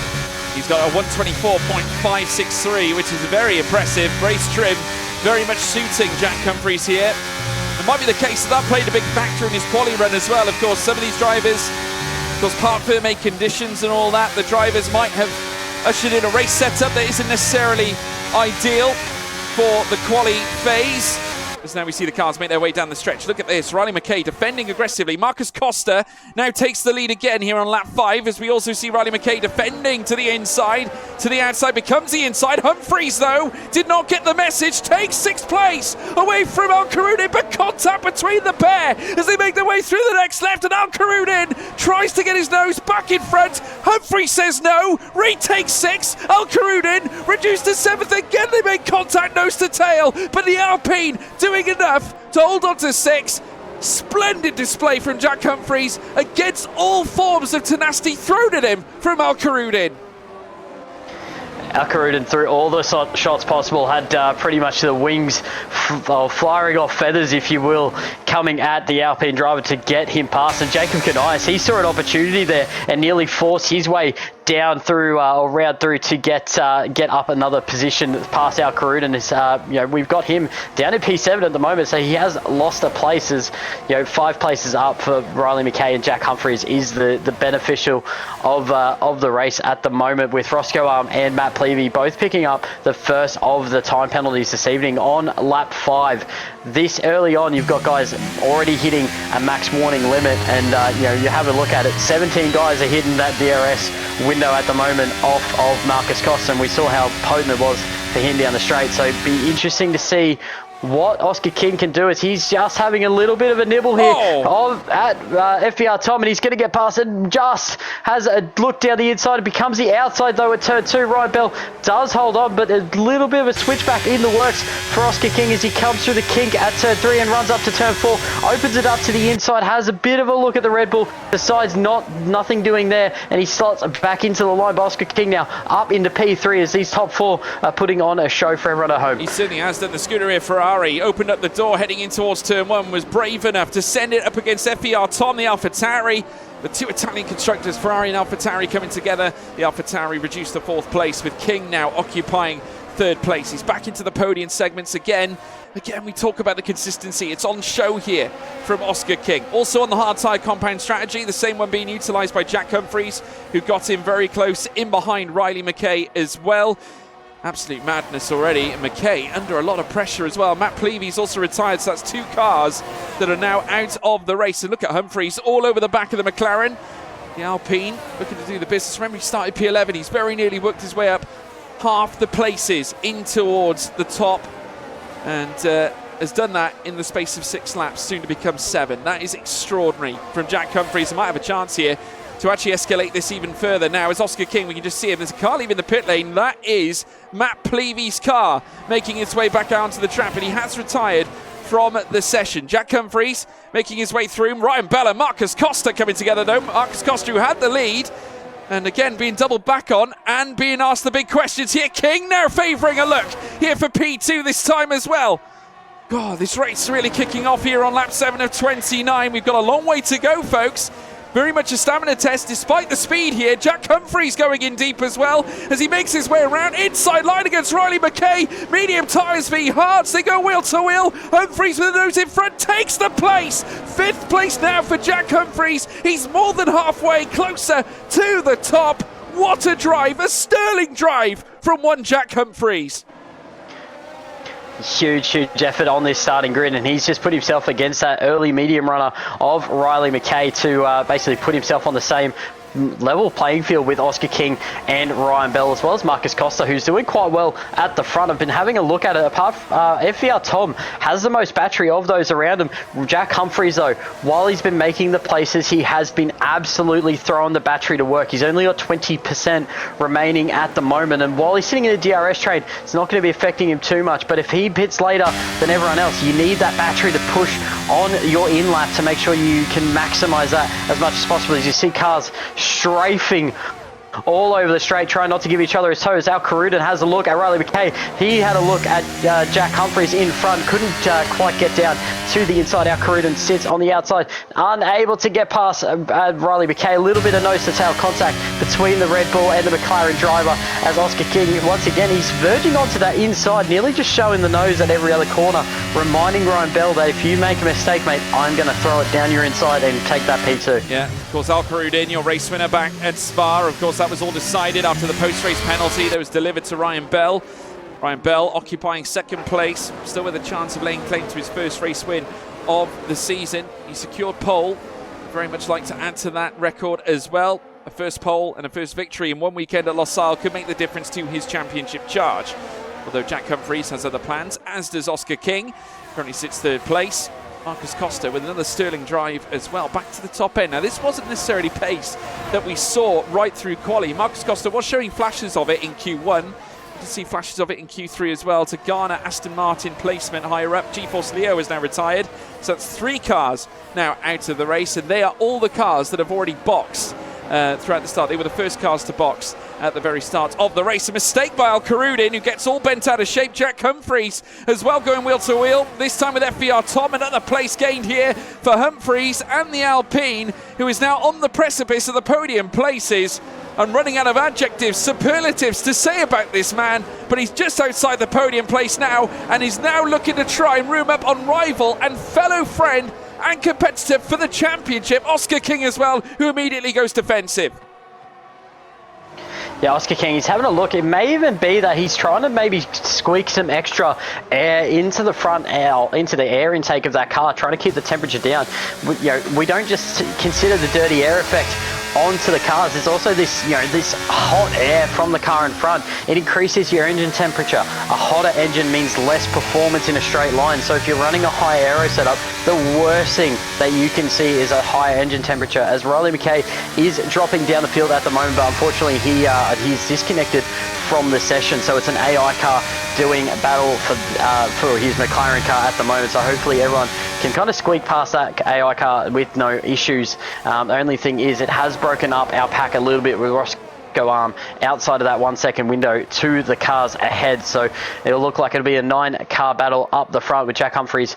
He's looking very much the quickest in-race trim at the moment, isn't he? He certainly is, and has now brought himself right to the precipice of making it into the podium places, as we now ride on board with Ryan Bell, who with the DRS has got the straight line speed to send himself to the top. Here on lap 10, into turn 1 they go, wheel to wheel. Oscar King fancies his chance as well at the Tiger line, heading out of turn 1 in towards turn 2. The Ferrari and the Aston do battle in the first sector here at Losail as they go wheel to wheel again, heading down the straight. The Simo straight, which will take him through towards another right-hander. The Aston, all mean and in green against the blazing red of the Scuderia Ferrari. Oscar King beheads him straight away. He's down into third now, Marcus Costa. The King moves up. Oscar King, he's now in second and gunning down on Ryan Bell.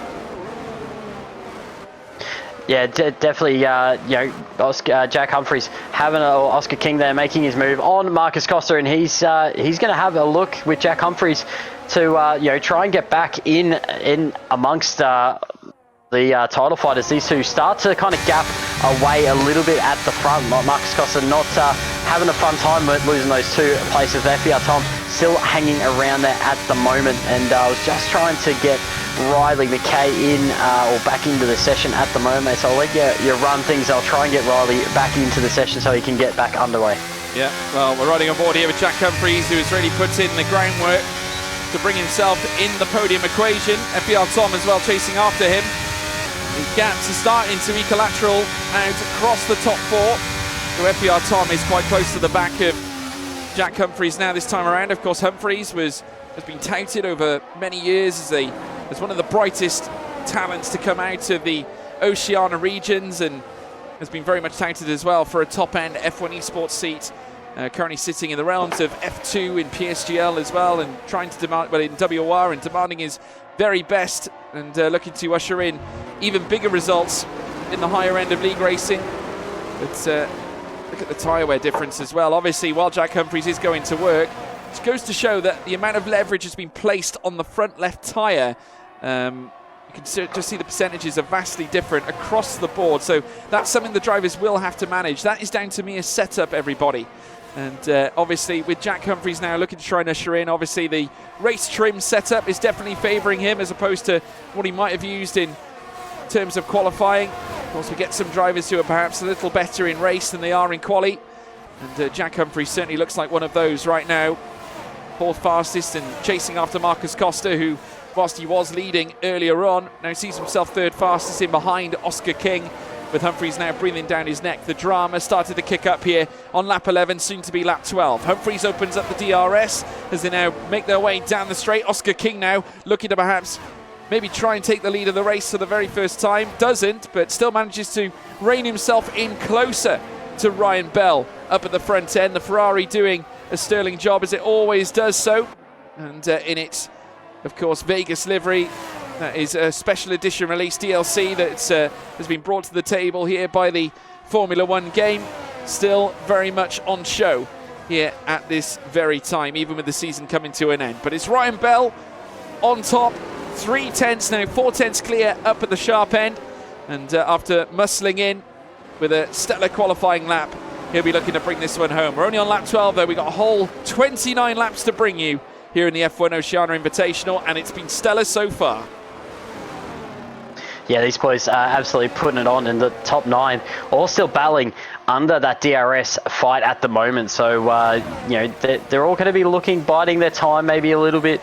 Marcus Costa, he's definitely got plenty of battery there. Jack Humphries has been able to get some battery back in hand as well, which is probably going to help him a little bit, because OFI4 Tom has been looking at putting him under quite the amount of pressure, as Rhys Fisher in the Alpine has a bit of a spin. So Jack Humphries' teammate there not finding the best of things. But we're having a look, and it doesn't quite seem that Oscar King, despite the fact he's got the slipstream and the DRS, is quite finding enough time on Ryan Bell to try and make a lunge at him at turn 1, as he nearly proved me wrong coming into turn 1. But he looks like he's nearly got to look in the mirrors a bit more at Marcus Costa, who maybe has that little bit more of a straight line speed setup that we were talking about earlier. So maybe he sacrificed some of that cornering to get that car moving in a straight line to maybe get, you know, through a DRS train. Yeah, the Simo coming into the pits, he's taken off those soft tyres that he started the race with. Was the only driver, incidentally, to start on the softs, and is now boxed onto a fresh set of medium tyres. So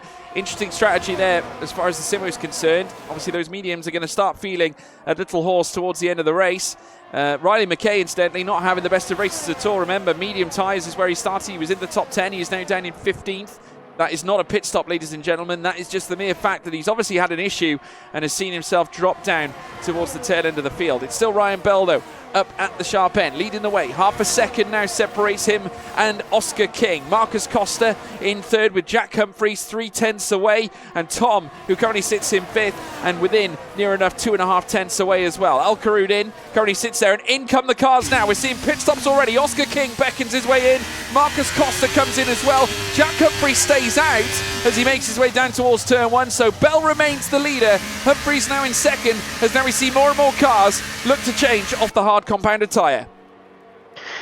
Yeah, a lot of boys diving in, so big undercut looking here. And when you're Oscar King, you get the luxury of being able to, you know, throw a little bit of a different strategy out there. You don't have to follow necessarily what the car in front's doing, and you get the luxury of seeing him pass the pit lane and making your choice after that. So fresh set of medium tyres will go on, so we'll see how big this undercut is going to be. Rhys Fisher is going to kind of come in amongst these guys as they all trundle out of the pit lane. Marcus Costa, OFI4 Tom, Al Karud and Jacob Kanias, as well as Gregory Prosbel, all coming in that first little flurry of pit stops is what we'll call it. But it'll be interesting to see where these boys feed out on a fresh medium compared to that 13 lap old hard, because if they're only doing 13 laps on the hard, how many laps are they going to try and do on this that medium when it's a softer compound and it is going to expose itself a little bit earlier on? Yeah, well, this is where, if you are Ryan Bell and Jack Humphreys, you're going to try and respond, surely. Now, I can tell you this, Jack Humphreys has responded.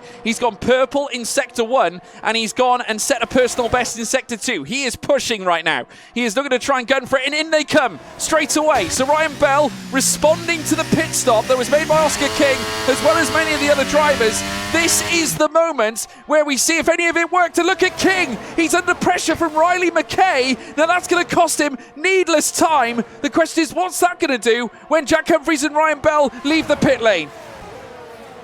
Well, an even bigger controversy at the moment. Ryan Bell actually ended up speeding into the pit lane. So he's got a 5-second time penalty now, overhanging his head. Once again, a time penalty is going to be added providing no more pit stop. It will be added to his end of race time as Oscar King comes down the main straight. Hasn't got DRS. He's got Marcus Costa, who's breathing down his neck. Goes round the outside of turn 1. Costa will move himself ahead of Oscar King, but Ryan Bell does enough to maintain P1. Jack Humphreys drops in behind FVR Tom through that pit stop phase, so definitely worked out for the AlphaTauri driver there. But what the big question mark is Mark Costa goes and sets himself around the outside. A little bit of wheel banging between the Aston Martin and the Red Bull.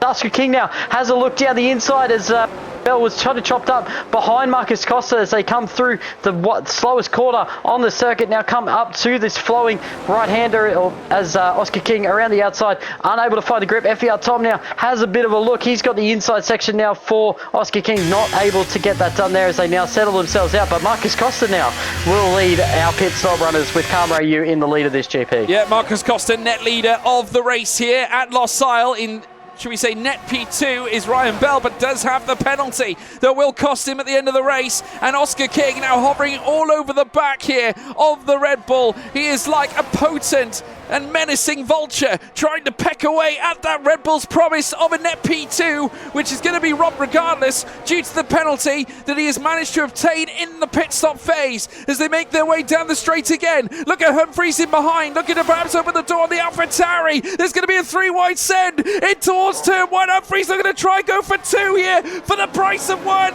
He has done it. Jack Humphreys has taken Oscar King and FVR Tom. He's left them for dead. He's P5 on track, and he's now net P3 out on track, taking his net P2 because Ryan Bell has a penalty.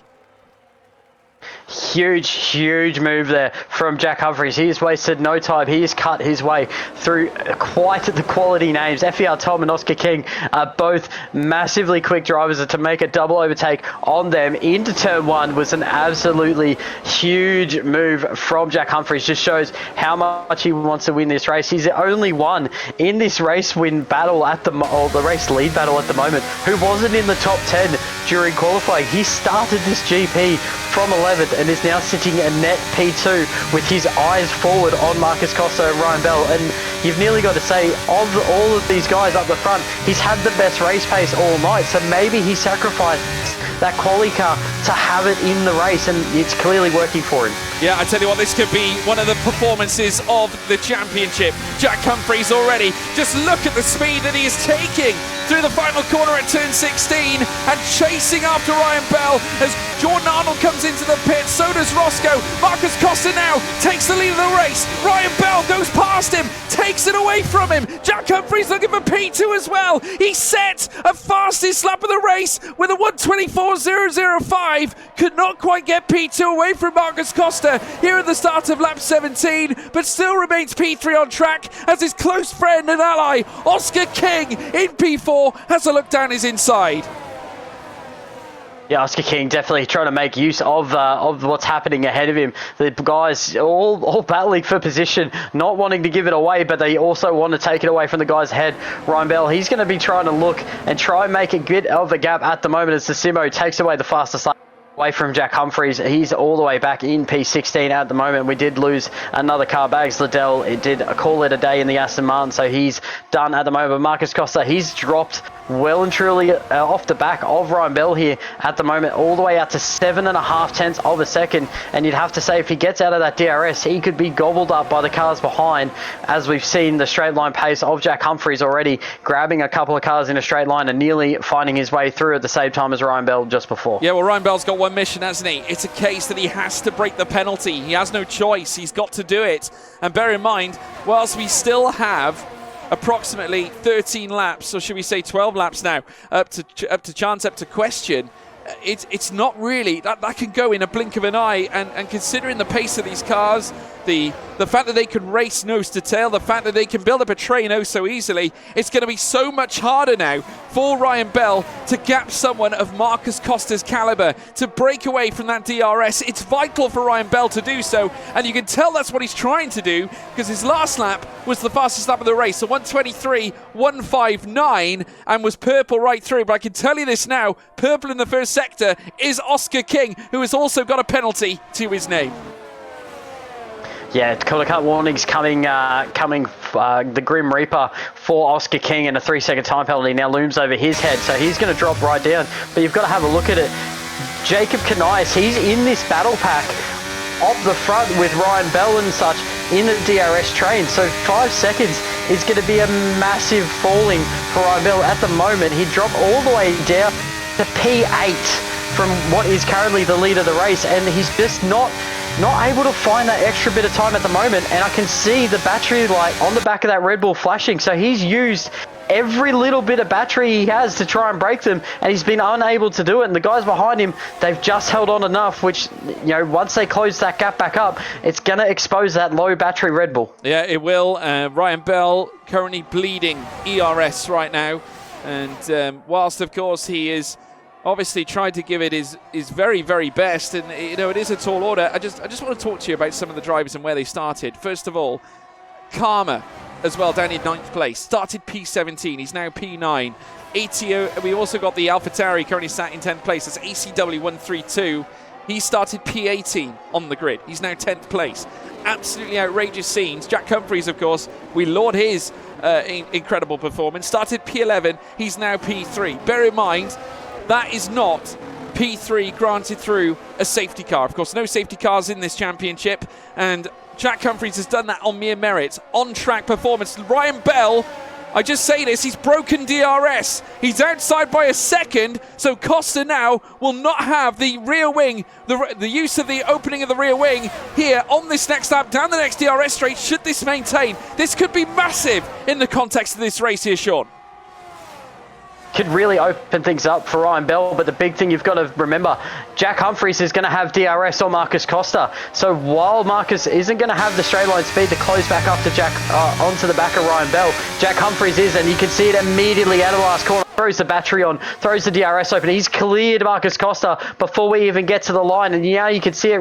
Jack Humphries now closes up, and he's back within DRS. And with Jack Humphries being one of the quicker cars in race trim, he'd be hoping just to hold on to Ryan Bell out in front here, because what he's going to do, he's going to help out his mate Oscar King, who's got that 3-second holding over his head, but it's less of a penalty than Ryan Bell, so he does end up jumping over him.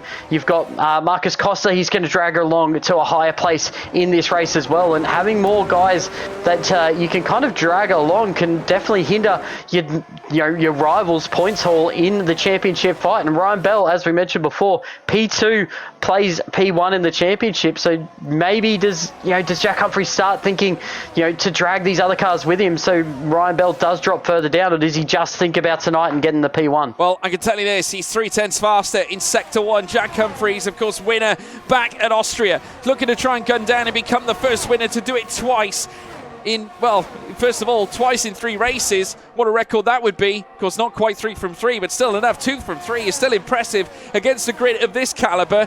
And of course, to win in a championship that is coveted by your home nation is absolutely massive. But this will put him in the driving seat as we head to Abu Dhabi tomorrow, should he finish the race like this, as he now makes his way down through towards turn 1. Of course, if he stays within the window here, that will of course grant him the race win nonetheless, obviously due to the penalty that has been received to Ryan Bell, but we all know Jack Humphreys and his competitive nature. He wants to take the win out on track. Over the first sector in that last lap alone, he was 3/10 quicker, and he's been marshalling in faster sectors than Ryan Bell consistently since the pit stop phase. Whilst obviously Ryan Bell does hold the best lap of a 1:23.159, Jack Humphreys right on the precipice here of perhaps making a really big overtake.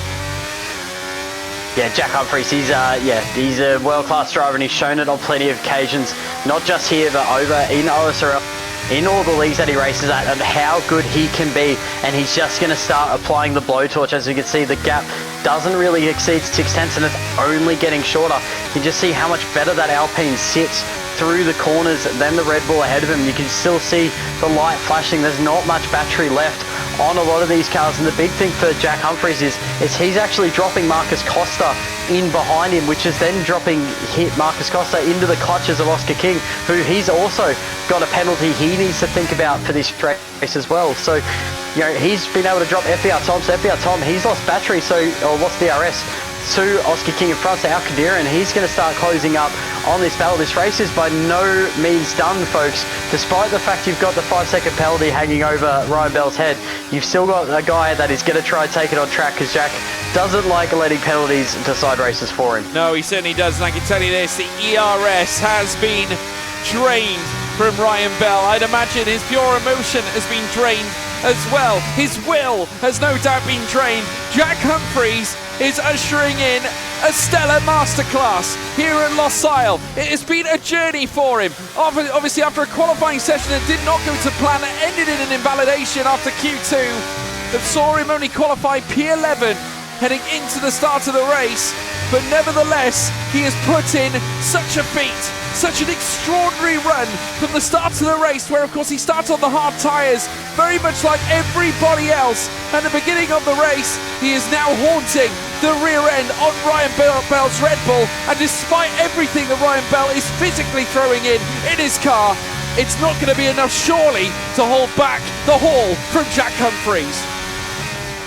He's throwing everything at it. You can see the car have been riding on board with Ryan Bell for the last half lap or so, and he is pushing the Red Bull to its absolute limits. The car is squirming on exits. It's groaning for the grip that he's trying to ask for the car, just to keep that gap at a little bit bigger than what it is at the moment. He's getting closer and closer, doesn't make the move into turn one this time, so maybe he's just thinking he doesn't quite have the pace to maybe overtake and break the DRS, and he could just open himself up to a bit of a battle here with Ryan Bell, so he's just stuck in behind. But Marcus Costa now, he's started to close back up onto the guys in front, with Oscar King dragging with him. Al Karudin has been able to get past FBR Tom, but he's nearly 2.3 seconds off the back, as FBR Tom now picks up a 3-second time penalty for his race. And we mentioned it at the start, the time penalties starting to come in hot and fast for some of these guys after 23 laps. Yeah. Just want to say as well, in the live chat we have heard, of course, it's T-Mac's birthday today. Happy birthday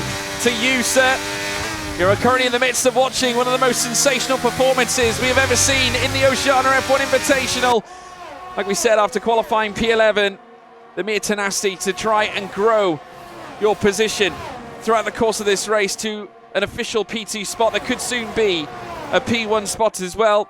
They make their way now around the latter stages of this lap. One more corner before they then venture onto lap 24.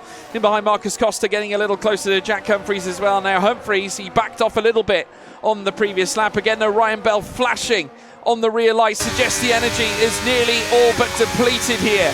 He's doing everything, giving everything to keep Jack Humphreys at bay, and Humphreys having another look here this time, again decides to be a little patient, decides to be a little cautious. He's going to ride and take everything out of Ryan Bell's car. He knows as long as he stays behind, he's going to enforce that ERS usage from Ryan Bell, and therefore leave him a sitting duck coming into the final lap and the closing stages of this race. And all he's doing at the moment, he's dragging Oscar King and Marcus Costa along for the ride. Those two boys coming along nice and fast as FER Tom and Gregory Prozable did manage to find a way past Al Karudin and or what nearly become our second little battle pack. These guys have fallen away a little bit to the wayside in the second half of this GP on the medium compounded tyre, but they're 2.5 seconds back from our lead pack, which is nearly going to be just about enough for Oscar King to at least slot in and possibly even Ryan Bell after their penalty. So now they're not falling quite as far down the pack. Yeah, we've lost Reece Fisher as well from the session. Whether that is an intentional retirement or whether it's just a case that he needs to try and get himself back in, we'll have to wait and see. But he's not retired in terms of the classification, as now we see the cars make their way around the final corner yet again. Still Ryan Bell with the lead on track, but with penalties applied, he certainly will not be the race winner as it stands right now. Ryan Bell now under pressure as once again Jack Humphreys not opening up that rear wing until the very last minute here, which suggests that once again patience is a virtue as far as this young man is concerned. Still remains second. Marcus Costa though getting closer all the time. He also does not have a penalty to his name. Oscar King does, however, but Costa has every chance of securing a big result here tonight. Yeah, Marcus Costa definitely having a look at the moment. He's just been dragged along with Jack Humphreys not opening his DRS and just using the slipstream effect. He's doing enough that he's far enough away from Marcus Costa to keep ahead, but he's not going to go past Ryan Bell and give him the opportunity to try and break him with a big DRS run and try and save some battery for the end of this GP. So I would be thinking we're probably not going to see a move on the main straight from Jack Humphreys probably till the start of lap 29 with the DRS flowing down that main straight, just because you don't want to give away an opportunity just in case Ryan Bell does throw everything at Jack coming through an overtake, and he's able then to break out the gap and continue to run away. But you've got to look at the gap that's opening up. You would think that Ryan Bell and Oscar King at the moment could quite possibly be safe from dropping any further positions outside of this top 4 pack at the moment. Yeah, they're very closely contested. Ryan Bell squirming a little bit on the main straight. Jack Humphreys once again keeping that rear wing closed, but look at what's going on behind, because here comes Marcus Costa. He's going to try and take P2. Jack Humphreys now can't afford to wait. He's got to take the lead. Contact between them. Oscar King also. Oh, they've spun. Oh, my goodness me. Oh, dearie me. Jack Humphreys, he was trying to be patient. He was waiting till the right moment, but Marcus Costa has taken the lead. He waited too long, and Costa spotted his chance down the home straight, but will the stewards intervene? That is the big question. Well, there's going to be big question marks over that with Jack Humphreys going around. He's actually dropped all the way out of DRS. He's dropped well back, and unfortunately for Oscar King, he saw an opportunity open up, and he's kind of thought the season maybe parted for him to slot into P2 and maybe try to take a place away from Ryan Bell. But unfortunately, what he found was a stricken Alpine across the front of the track, and there is a front left end plate missing from that Ferrari. So Oscar King, his night has just gone from really to a poor evening. You would expect to see him back in the pit lane to replace that front wing, unless he wants to try and hold out with a damaged car for the last 4 laps. But now we are left with a 2-man fight at the front with Marcus Costa and Ryan Bell to duke it out for the next 3 laps, mate. Yeah, Oscar King was a mere bystander in all of that, but up at the sharp end, Marcus Costa now with the overall lead of the race. Jack Humphreys going to work, trying to bring the Delta back in, but sees himself being hunted down by FER Tom further back, who has tried it. He spun him into turn 1. Oh, it's gone from bad to worse for Jack Humphreys. He was a hero right through for the majority of this race, and we've come through to lap 27, and now he sees himself down in 7th place after making contact with FER Tom. He started P11, he made it all the way to P2. He was playing DRS chicken with Ryan Bell, which exposed him to Marcus Costa, and after they came together and he lost the place, he has now since crashed with FER Tom, and he's now down in 7th spot and no doubt licking his wounds. This has been a torrid night from what could have been splendour for Jack Humphreys. Well, that's now 2 of our title contenders, mate, that have now dropped massively down the order. Oscar King did come in to replace the front wing. He's got a fresh set of soft tyres on, so would be expecting a big fastest lap push from him at the moment. But have you seen Al Karudin? He is currently sitting P5 on track. He is within the 5-second time gap between himself and Ryan Bell, and he's ahead of Jack Humphries and Oscar King. He's going to put himself right into this title fight now without even having to blink an eye as he's watched his opponents nearly fall by the wayside, because as it says at the moment, Marcus Costa, Gregory Prizable and Al Karudin will be on your podium this evening if they can maintain it for the last couple laps, as Ryan Bell shoots through with the DRS and FVR Tom makes another position up on Gregory Prizable with the DRS assistance flowing for both of those drivers. And while Ryan Bell does take the lead of the race, obviously remember that penalty still stands, and Marcus Costa, by way of certainly conviction due to the penalties, will make his way into the lead at the end of the race should it stay like this. We're on the penultimate lap of the race. The next lap will be the final one, of course, lap 29 of 29. This one being 28, and Ryan Bell is going to lead us around in it on track. But nevertheless, it has been certainly dramatic, to say the least. It was dramatic at the start, overtakes aplenty, but with the fraught battles coming into fruition late on, it sees Jack Humphries down in 7th place as well, after he had every chance and was very much the favourite to take the race win. Just left it that little bit too long, and I can tell you this, a 3-second time penalty again applied to Oscar King, and his day has certainly taken a torrid turn. He is coming to the pits. He's looking for the fastest lap of the race. He's on the soft tyres, as now we see them head through the final corner. Ryan Bell will take them around on the final lap as we look to now cross the timing line. Lap 29 of 29 will begin, and Marcus Costa is going to give chase, no doubt, looking to take the win on track. Yeah, huge gap closing there. So 0.6 of a second down the straight. Al Karudin now looking for a move on Gregory Prizable and FVR Tom. FVR Tom loses 2 places by 2 cars going around his outside. Al Karudin now moves himself up into P3 with Gregory Prizable in just behind him into P4. These positions definitely not set in stone, but they're going to have to hustle with penalties still to be applied to Ryan Bell in front at the moment. But you would say Marcus Costa, he's kept it clean. He's been able to he did get the advantage of the DRS chicken as Oscar King finds the fastest lap of the race, just showing how good he has been this evening. You would think Oscar King, or Marcus Costa I should say, without any further mistakes, would be taking this one home for the British Racing Dream Team. Yeah, he certainly will do. Of course, coming into now the closing stages of this race, and Ryan Bell, despite obviously taking pole in absolutely glorious fashion, it wasn't to be necessarily. He has got a little portion of the circuit still left to take this fast-paced left-hander that'll tee up a run heading out of turn 15 in towards turn 16. But whilst the bell certainly won't toll victory for Ryan Bell this time around, it's going to toll victory for the first time for Marcus Costa. He is going to be the 3rd different winner in 3 races in the F1 Oceania Invitational. An absolutely stellar performance, a consistent run, and certainly after grandiose displays in qualifying, he brought it to the forefront yet again, and Al Karudin comes across the line in 2nd fastest with penalties applied, with Red Bull taking a double podium on track. That is Al Karudin, another podium to add to his locker. Of course, remember, race winner back at Spa-Francorchamps as well, with Marcus Costa taking his first win of the championship. An absolutely extraordinary scene, and nevertheless, it has to be said, the drama certainly was paramount. Coming in towards the tail end of the field, Jack Humphries must be absolutely distraught, Sean. Yeah, Jack Humphries, he's not going to be a very happy man. I've seen that man after races like this, and contact between another one of his good mates, Marcus Costa.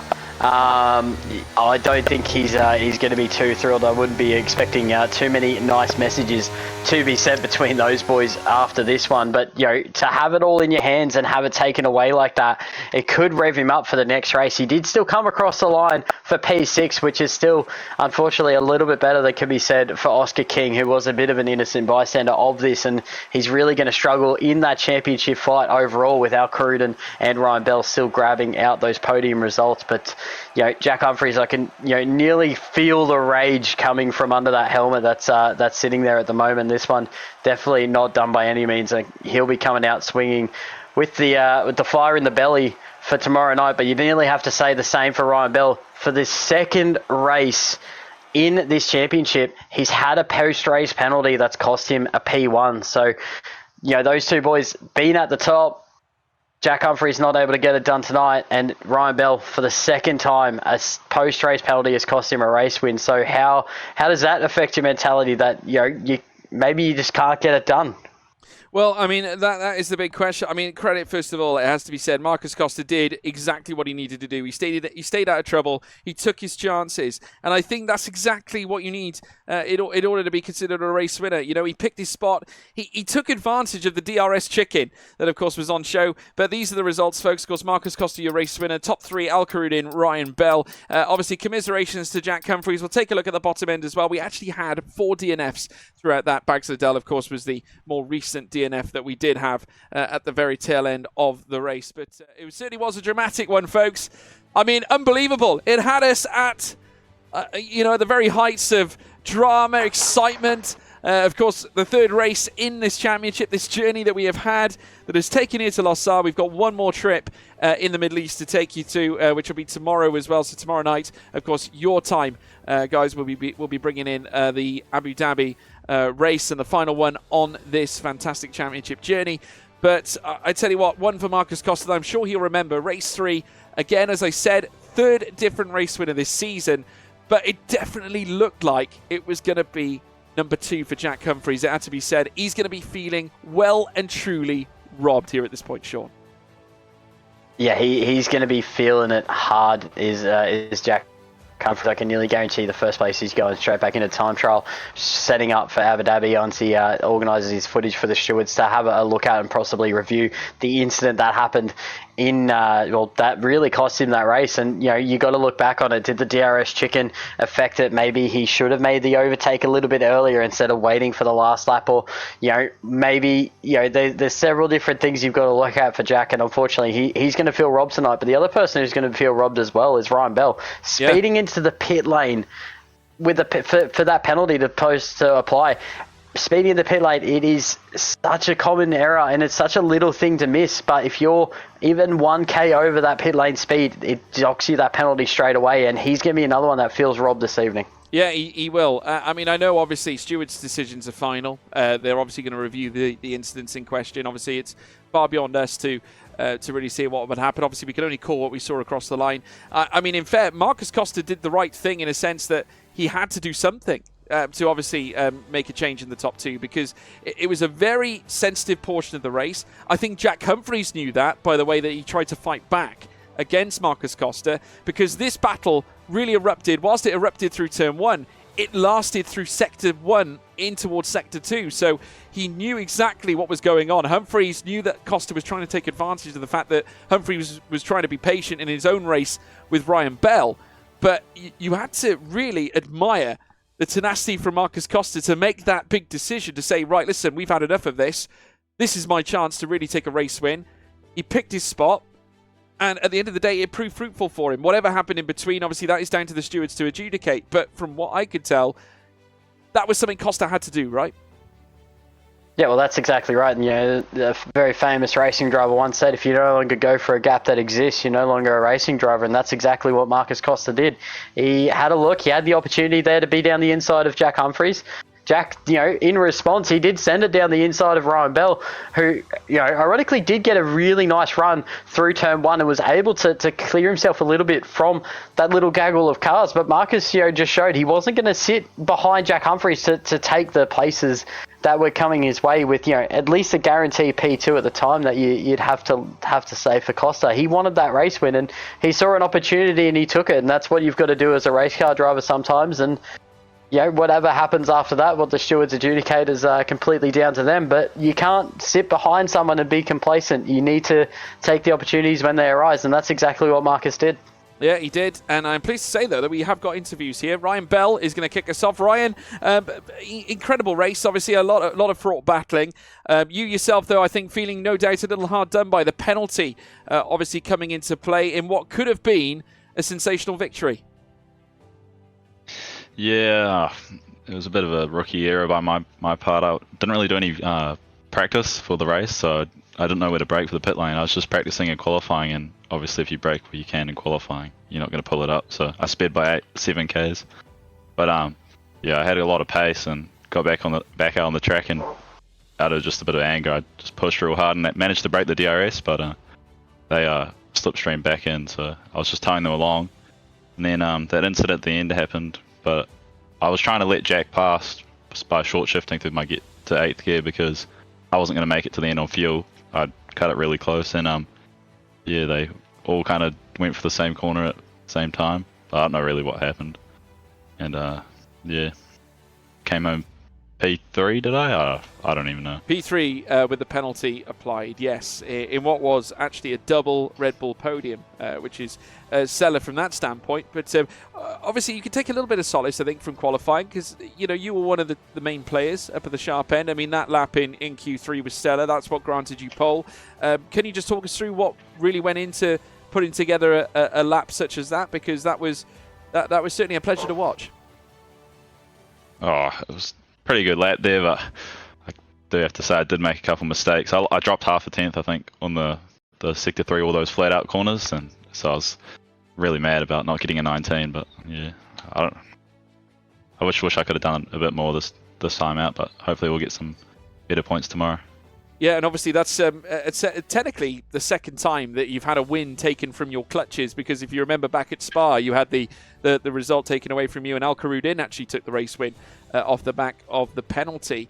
What does this lead you to? Sort of, how do you manage the scenario now heading through to Abu Dhabi tomorrow? What are you going to be doing? Are you going to be putting some preparation in place? Yeah, tomorrow night after work, I'm going to work a bit harder. So work a bit harder on race pace and probably a bit more qualifying too. Just practice for a couple of hours. So yeah. Yeah, well, I tell you what, credit to you. Congratulations on the podium. I'm sure you would have wanted a little more, but I'm sure we'll see you back firing on all cylinders again when we go to Abu Dhabi. Great effort, Ryan. Thank you. Thank you so much, my friends. That's Ryan Bell, everybody. We're also being joined by Al Karudin as well, who actually managed to take 3rd place, and that's another podium going his way. Big Al, you must be feeling chuffed about that, because you were nowhere near the top 3 places, but obviously due to circumstances that entered the fold in the final laps, you managed to take 3rd place. Hello everyone. Yeah, I'm feeling good. I was obviously doesn't have the pace to fight with the top 3 guys, but yeah, I just keep my nose clean and waiting for the right moment, and then yeah, hopefully, fortunately I got lucky again. So yeah. Yeah, I mean, obviously you've taken yet another podium. You were a race winner back at Spa, and we all heard the obviously the celebrations. Obviously, your side, you were very thrilled with that performance. I mean, Losail is a very different circuit in comparison to the others that we have taken. Very fast pace.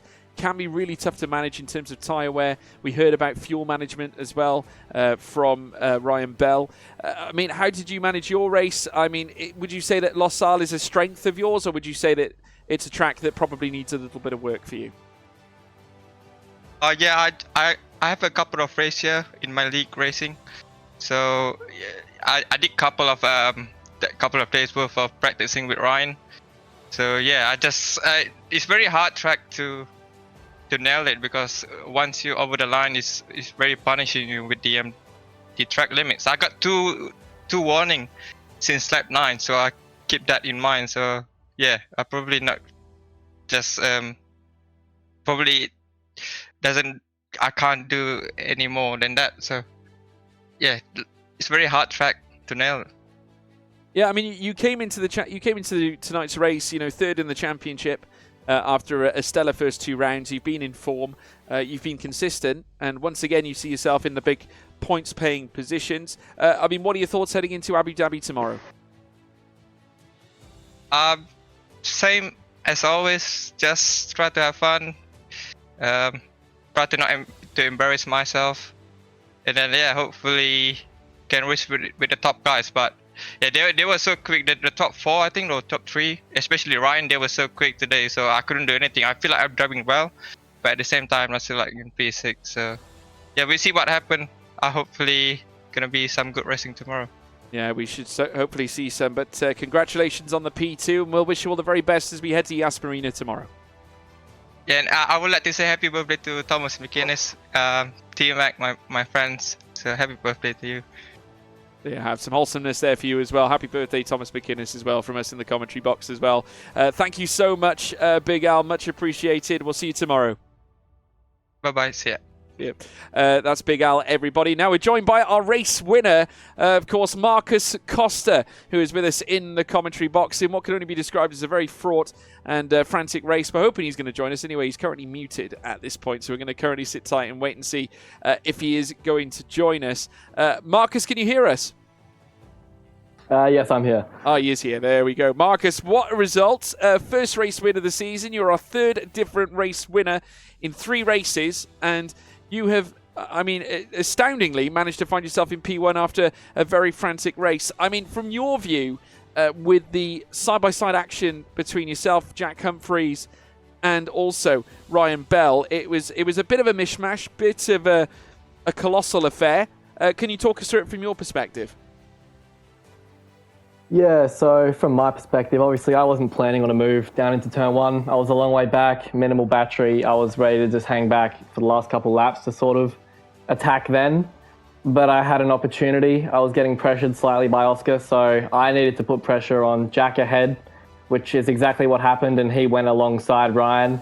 And then I had room on the inside, so I hugged the apex through the exit of turn 1. Jack locked with my rear left.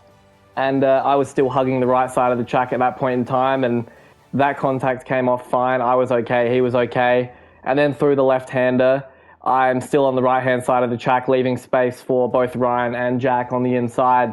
And I haven't seen his footage, so I don't know for certain, but after going back and reviewing my own right after the race, I do believe I'm in the right, and I do believe that he understeered into me, but obviously, that will be for the stewards to decide once his footage is publicised. But yeah, that's all I can say for now.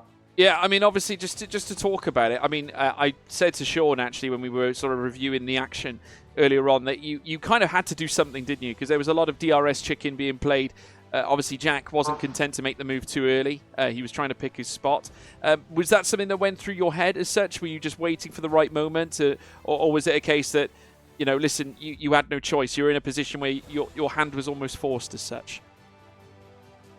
Yeah, I like to be patient when I'm racing, but I felt in that particular lap my hand was definitely forced. I don't feel like I had a choice with Oscar pressuring me. I felt like I had to sort of not necessarily overtake Ryan and Jack, but I felt I had to at least show myself and just inflict a little bit of presence that I was there, if need be, to attack. And yeah, by the time... Well, actually, before the apex, I was already front axle to front axle with Jack. So, yeah, not that I particularly wanted to overtake then and there, but it was, yeah, my hand was forced, so I had to.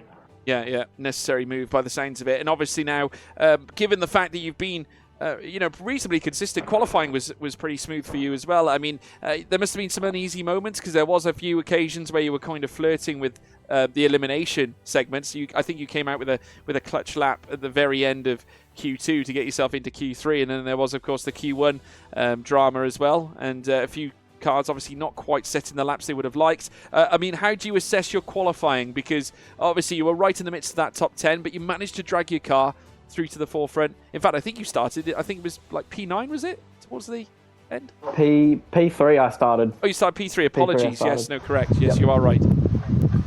P9 and 10, I think, the two Astons at the end of Q2, right? Yes, correct. There we have it. Talk us through qualifying.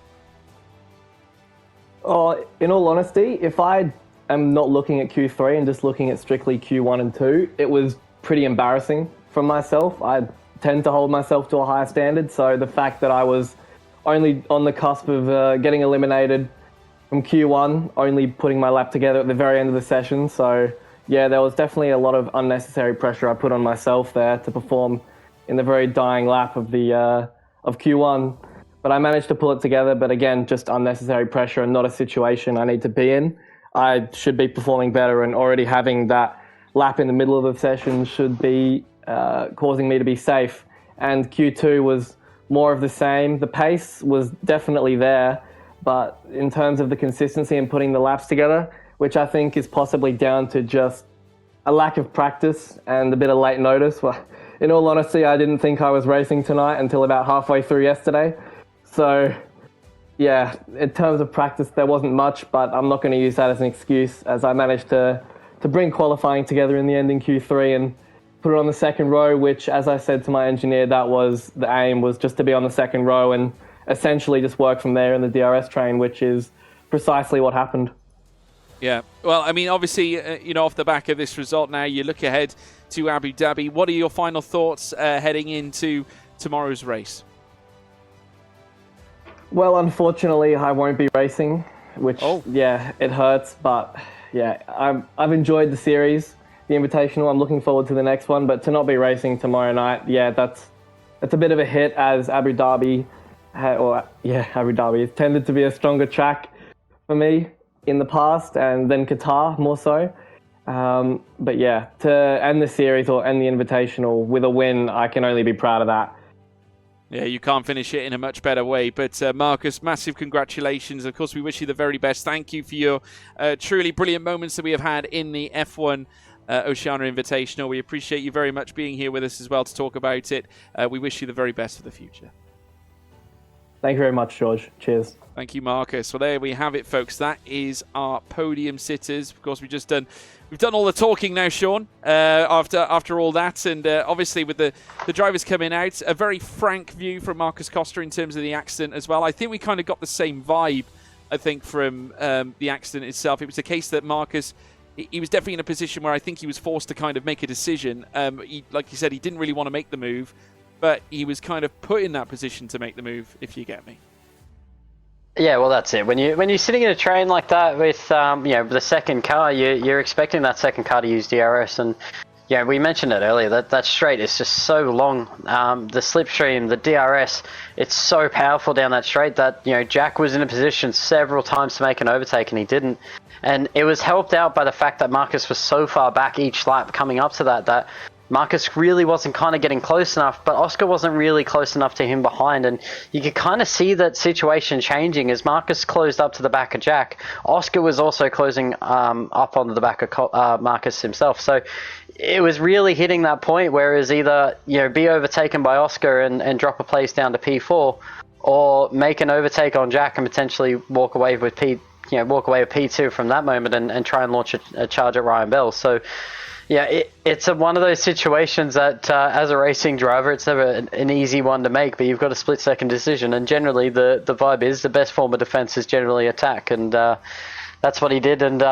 what happened will be adjudicated by the stewards, I'm sure, but yeah, he did the right thing at the time, and he's come out with the P1 this evening, so he'll be stoked with that, and as you mentioned, wait for him to end this series for the OFI for this time around with a race win. There's no better way to sign off than that. No, there isn't. It certainly was a grand way to finish his run, and obviously now it opens up obviously more doors, I suppose, for other contenders as we head to Abu Dhabi tomorrow. I mean, Sean, obviously the commentary pairing is changing again for tomorrow, but I want to get your verdict on Abu Dhabi and Yas Marina. Obviously, based on what you've seen tonight and everything we've seen so far through the course of this championship, it's quite close at the top, I think. Obviously, with Jack Humphreys not winning and obviously falling the way he did, the likes of Oscar King, Ryan Bell achieving big points, the championship effectively is probably blown wide open, even though Ryan Bell is probably positioned, or best positioned, as well as Al Kharoud to take the title. You can't discount anybody at this stage. I mean, what are your thoughts at this point? Who are you wagering on to come out as the champion of this season of OFI? Well, you hit the nail pretty much on the head. Al Kharoud and Ryan Bell they're probably going to have the championship lead heading into tomorrow night. You would think, based off finishing positions and how close that title fight was. But thinking back to the way a certain driver who was leading the championship going into this evening bounced back after a similar race to Belgium that they had this evening.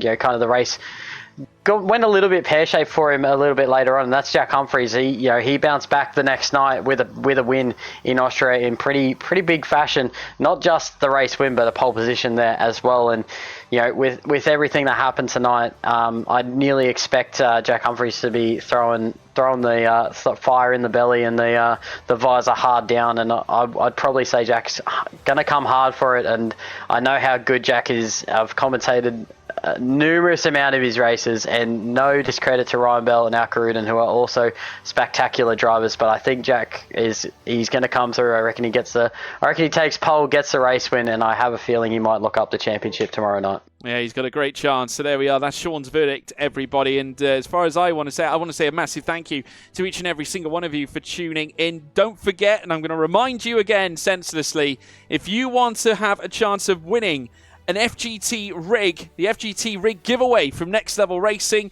and I can attest to it being fantastic. I've got one myself, absolutely brilliant. Make sure you get involved by using the command hashtag Next Level Racing to be in with a chance of entering to win this fantastic prize. You only get one entry, one shot. Type it in the chat and it will be logged as well, and you can enter the competition and be in with a chance of laying claim to the prize. And it will close tomorrow after race 4, so make sure you tune in at the end of play tomorrow night. We will announce who has won that fantastic prize. And you have to be with us as well. If you're in this competition, you have to be with us tomorrow night watching the stream. Make sure you stay tuned into the stream as well to find out if you've won. Otherwise, you might not win. So there we have it. So make sure you tune in tomorrow, folks. So much on the line, not just prizes, but there's also a champion to crown. We've got plenty of drivers heading through in contest to take the OFI this season.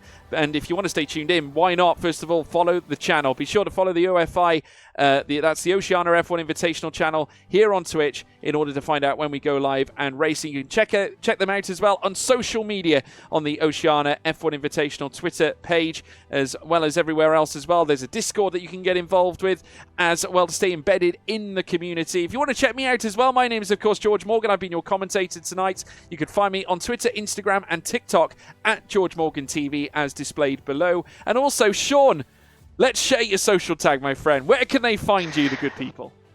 They can find me on Twitch as Mr. Fury Strat, same as on Twitter. And for those who are interested, I do my thing over in a league called VSC and also appear in OSRL.